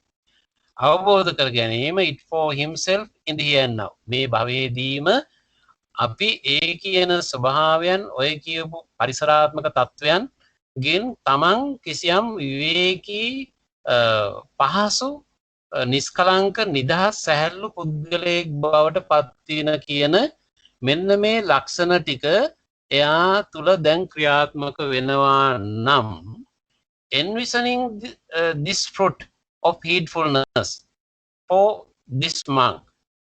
එතකොට මෙන්න මේ දැක්ම සහිතව envisioning this fruit of heedfulness. එතකොට අප්‍රමාදී භවයේ මේ කියන දැක්ම සහිතව යම් කිසි කෙනෙක් ක්‍රියාත්මක වෙනවා නම් I say that he has a task to do with heedfulness. අන්න එයාට මේ අප්‍රමාදී භවයෙන් යුක්තව තව කරන්න වැඩ ටිකක් තියෙනවා. එයා සම්පූර්ණයෙන්ම පත් වෙලා නැහැ ඒ தත්වෙට. එයා දිට්ඨපත්ත කියන මට්ටමේ ඉන්නේ. එයාට ධර්මාවබෝධය තියෙනවා. එතකොට තිබුණට එයා ධ්‍යාන වල ගිහිල්ලා ඉච්චර ලොකුවට දැන් මේ ක්‍රියාත්මක වෙන්න එයා යන්නේ නැහැ. නමුත් ධ්‍යානයෙන් ලැබෙන එයාගේ කුසල සම්පන්න අරමුණු සාගත වීම කියන එක එයාගේ අනිවාර්යයෙන්ම තියෙන්න ඕනේ. ඒක නැතුව බෑ. ඒක තියෙනවාමයි. ඒතර ධර්මාවබෝධයක් තියෙනවා එයාගේ. බුදුරජාණන් වහන්සේගේ ධර්මයේ පිළිබඳව එයාගේ තියෙන හඳුනා ගැනීමේ ධර්මයේ ඇහිීම දැකීම සාකච්ඡා කිරීම තුලින් ලැබූ දේ තියෙනවා එයාගේ. ඒ තුලින් අර කිව්ව සුදුසුකම් ටික අර නිවසේ තුලම වෙන්න පුළුවන්. ඒ නිවස තුලම විවේකී සැහැල්ලු පරිසරයක් නිර්මාණය වීම. ඔය අපි සාකච්ඡා කරමු කරුණු ටික ඔස්සේ ඒ නිවස තුලම මතුවෙන විවේකී පහසු කියන ස්වභාවයන් ටික නිර්මාණය වුණාම අන්න එයාට අප්‍රමාදී භවෙන් යුක්තව කරන්න පුළුවන් වැඩ ටිකක් එයාගේ අස්සේ එයා තුල දැන් ක්‍රියාත්මක වෙනවා. අන්න ඒක තමයි දිට්ඨපත්ත පුද්ගලයාගේ ස්වභාවය කියලා කතා කරන්නේ. හොඳයි දැන් අපි කාල සීමාව අවසන් වෙනවා. ඊළඟ දවසේ අපි තව ටිකක් පැහැදිලිව කතා කරමු. මොකද මේක සූත්‍රයේ නිකාම කියාගෙන යනවට වැඩිය මම හිතුවා මේක තුල තියෙන අන්තර්ගතය හරි වැදගත්. ඒ නිසා ඒක සාකච්ඡා කිරීම අපි සියලු දෙනාටම ප්‍රයෝජනවත් කියලා. ඒතර අපි ඉන්න තැන් අපි සකස් විය යුතු දේ අප තුල සකස් විය යුතු දේ අපේ පරිසරාත්මක නිර්මාණය පිළිබඳව අපි සැලකිලිමත් වෙන එක හරි වටිනවා. ඒ නිසා මේවා යම් සීමාවන් තියෙන්න පුළුවන් එකිනෙකාට. නමුත් ඒ සීමාවන් තුල අපිට යා හැකි දුරක් තියෙනවා. ඒ යා හැකි දුර අපි එතකොට මේ නිර්වාණ මාර්ගයේහි යම් දුරක් ගමන් කරනකොට ඒ දුරට සාපේක්ෂව එහි සැනසීම පහසුව විමුක්තිය අපිට දැනෙනවා. ඒතර ඒ නිසා අපි පූර්ණ විමුක්තිය ලැබීම වෙන අවසාන තත්ත්වය. නමුත් මේකට අදාළ වූ සුදුසුකම් ටික අපි සම්පූර්ණ කරනකොට ඊට සාපේක්ෂව යම් විවේකයක් පහසුවක් අපට ලැබෙනවා. අපි හිතවල තියෙන ගැටුම් ස්වභාවය අඩු වෙනවා. ගෙදර පරිසරයේ විවේකී වෙනවා, සැහැල්ලු වෙනවා, පහසු වෙනවා. තමන් ආක්‍රමණශීලී පුද්ගලයෙක් එහෙම නැත්නම් ගැටෙන කෙනෙක් බවට වෛරය, ද්වේෂය, හිංසාව තමන්ගේ හිතේ බලවත් වීම අඩු වෙනවා. මෙත්තා, කරුණා, මුදිතා, උපේක්ඛා කියන ගුණාංග වර්ධනය වෙන්න පටන් ගන්නවා. ඉතින් මෙහෙම පහසු පරිසරයක් තමා තුළ නිර්මාණය වෙන්න පටන් ගන්නවා. ඒක අපිට here and now ditta ධම්ම වේදනීය වශයෙන්ම මේ භවයේදීම මෙලොවදීම ධම්මම එහි ආනිසංස ප්‍රතිඵල ලබන්න අපි සුදුසුසන් බවට පත් වෙනවා. හොඳයි. එහෙනම් අද අපි කාලය අවසන් වෙනවා. ඔබට යමක් ප්‍රශ්නයක් අහන්න එහෙම යමක් තියෙනවා නම් විනාඩියක් දෙකක් දෙන්න පුළුවන්. හොඳයි. නැති බවයි පෙනියන්නේ. හොඳයි අපි ඊළඟ දවසේ ඊටු ටික අපි සාකච්ඡා කරමු. අද දවසෙත් අපි මේ කිටගිරි සූත්‍රය ඇසුරු කරගෙන මේ පුද්ගලයන් 7 දෙනාගෙන් අපිට කොහොමද අපි මේ 7 දෙනාගෙන් කවර තැනකද අපි ඉන්නේ කියන එක හඳුනා ගැනීම අපට හරි වැදගත්. ඒ අවබෝධය අපි සියලු දෙනාටම ප්‍රයෝජනවත් වෙනවා. අපි ඉන්න තැන සකස් කර ගැනීම හා ඒවයි තියෙන ප්‍රායෝගික අර්ථය අප තුළ ලබා ගැනීම. මේවායින් අදහස් වෙන්නේ ඔබ මේ රැකියාවෙන් අයින් වෙලා එහෙම නැත්නම් ඔක්කොම දේවල් අත්හැරලා දාලා දැන් මොකක්ද පටන් ගන්න ඕනේ කියන එක අර්ථයෙන් නෙමෙයි. අපිට මේ ඉන්න පරිසරය තුළදීම මේ තියෙන තත්ත්වයන් සමගම අපිට ලොකු දුරක් යන්න පුළුවන්. අපි දැන් ඉන්නවා වගේ 10 ගුණයක වටිනාකම් වර්ධනය කරගන්න පුළුවන්. ඒ නිසා එකපාරට මේ මුකුත් අත්හැරලා දානවා කියන අර්ථයට එන්න ඕනේ නැහැ. අත්හැර දානවා කියලා කියන්නේ අපේ වැඩ කටයුතු ටික ඔක්කොම අයින් කරලා මේ 아무තු පුද්ගලෙක් වෙන්න දක්වනවා කියන එක නෙමෙයි. මේ ඉන්න තැන ඉඳන්ම මේ ඉන්නවට වඩා 10 ගුණයක වටිනාකමක් අපිට ඇති කරගන්න පුළුවන්. අන්න ඒ දැක්ම අපි ඇති කර ගැනීමයි වටින්නේ. ඒ නිසා අපි එහෙම හිතමු කල්පනා කරමු. අපි මේ ධර්ම සාකච්ඡාවන් පැවැත්වීමෙන් ධර්මයේ අධ්‍යයනය කිරීමෙන් ලබාගත්තා වූ සියලු පුණ්‍ය ශක්තියින් අපි නමෙන් මේ පරිලෝකීය සියලු ඥාතීන්ට සියලු දෙවි දේවතාවුන්ටත් අයිති වේවා. අප සියලු දෙනාටම උතුම් වූ නිර්වාණ අවබෝධය පිණිසම මේ කුසල ශක්තියින් එකාකාරවම හේතු වාසනා වේවා කියලා සාදු කියලා ප්‍රාර්ථනා කරමු. ආකාසට්ටා ච බුම්මට්ටා දේවානාගා මහිද්దికා පුඤ්ඤන්තං අනුමෝදිත්වා චිරං රක්ඛන්තු ලෝක සාසනං. ආකාසට්ටා ච බුම්මට්ටා දේවානාගා මහිද්దికා පුඤ්ඤන්තං අනුමෝදිත්වා චිරං රක්ඛන්තු දේශනං. ආකාසට්ටා ච බුම්මට්ටා දේවානාගා මහිද්దికා පුඤ්ඤන්තං අනුමෝදිත්වා චිරං රක්ඛන්තු මං පරන්ති. සියලු දෙනාටම තෙරුවන් සරණයි. තෙරුවන් සරණයි ස්වාමින් වහන්සේ.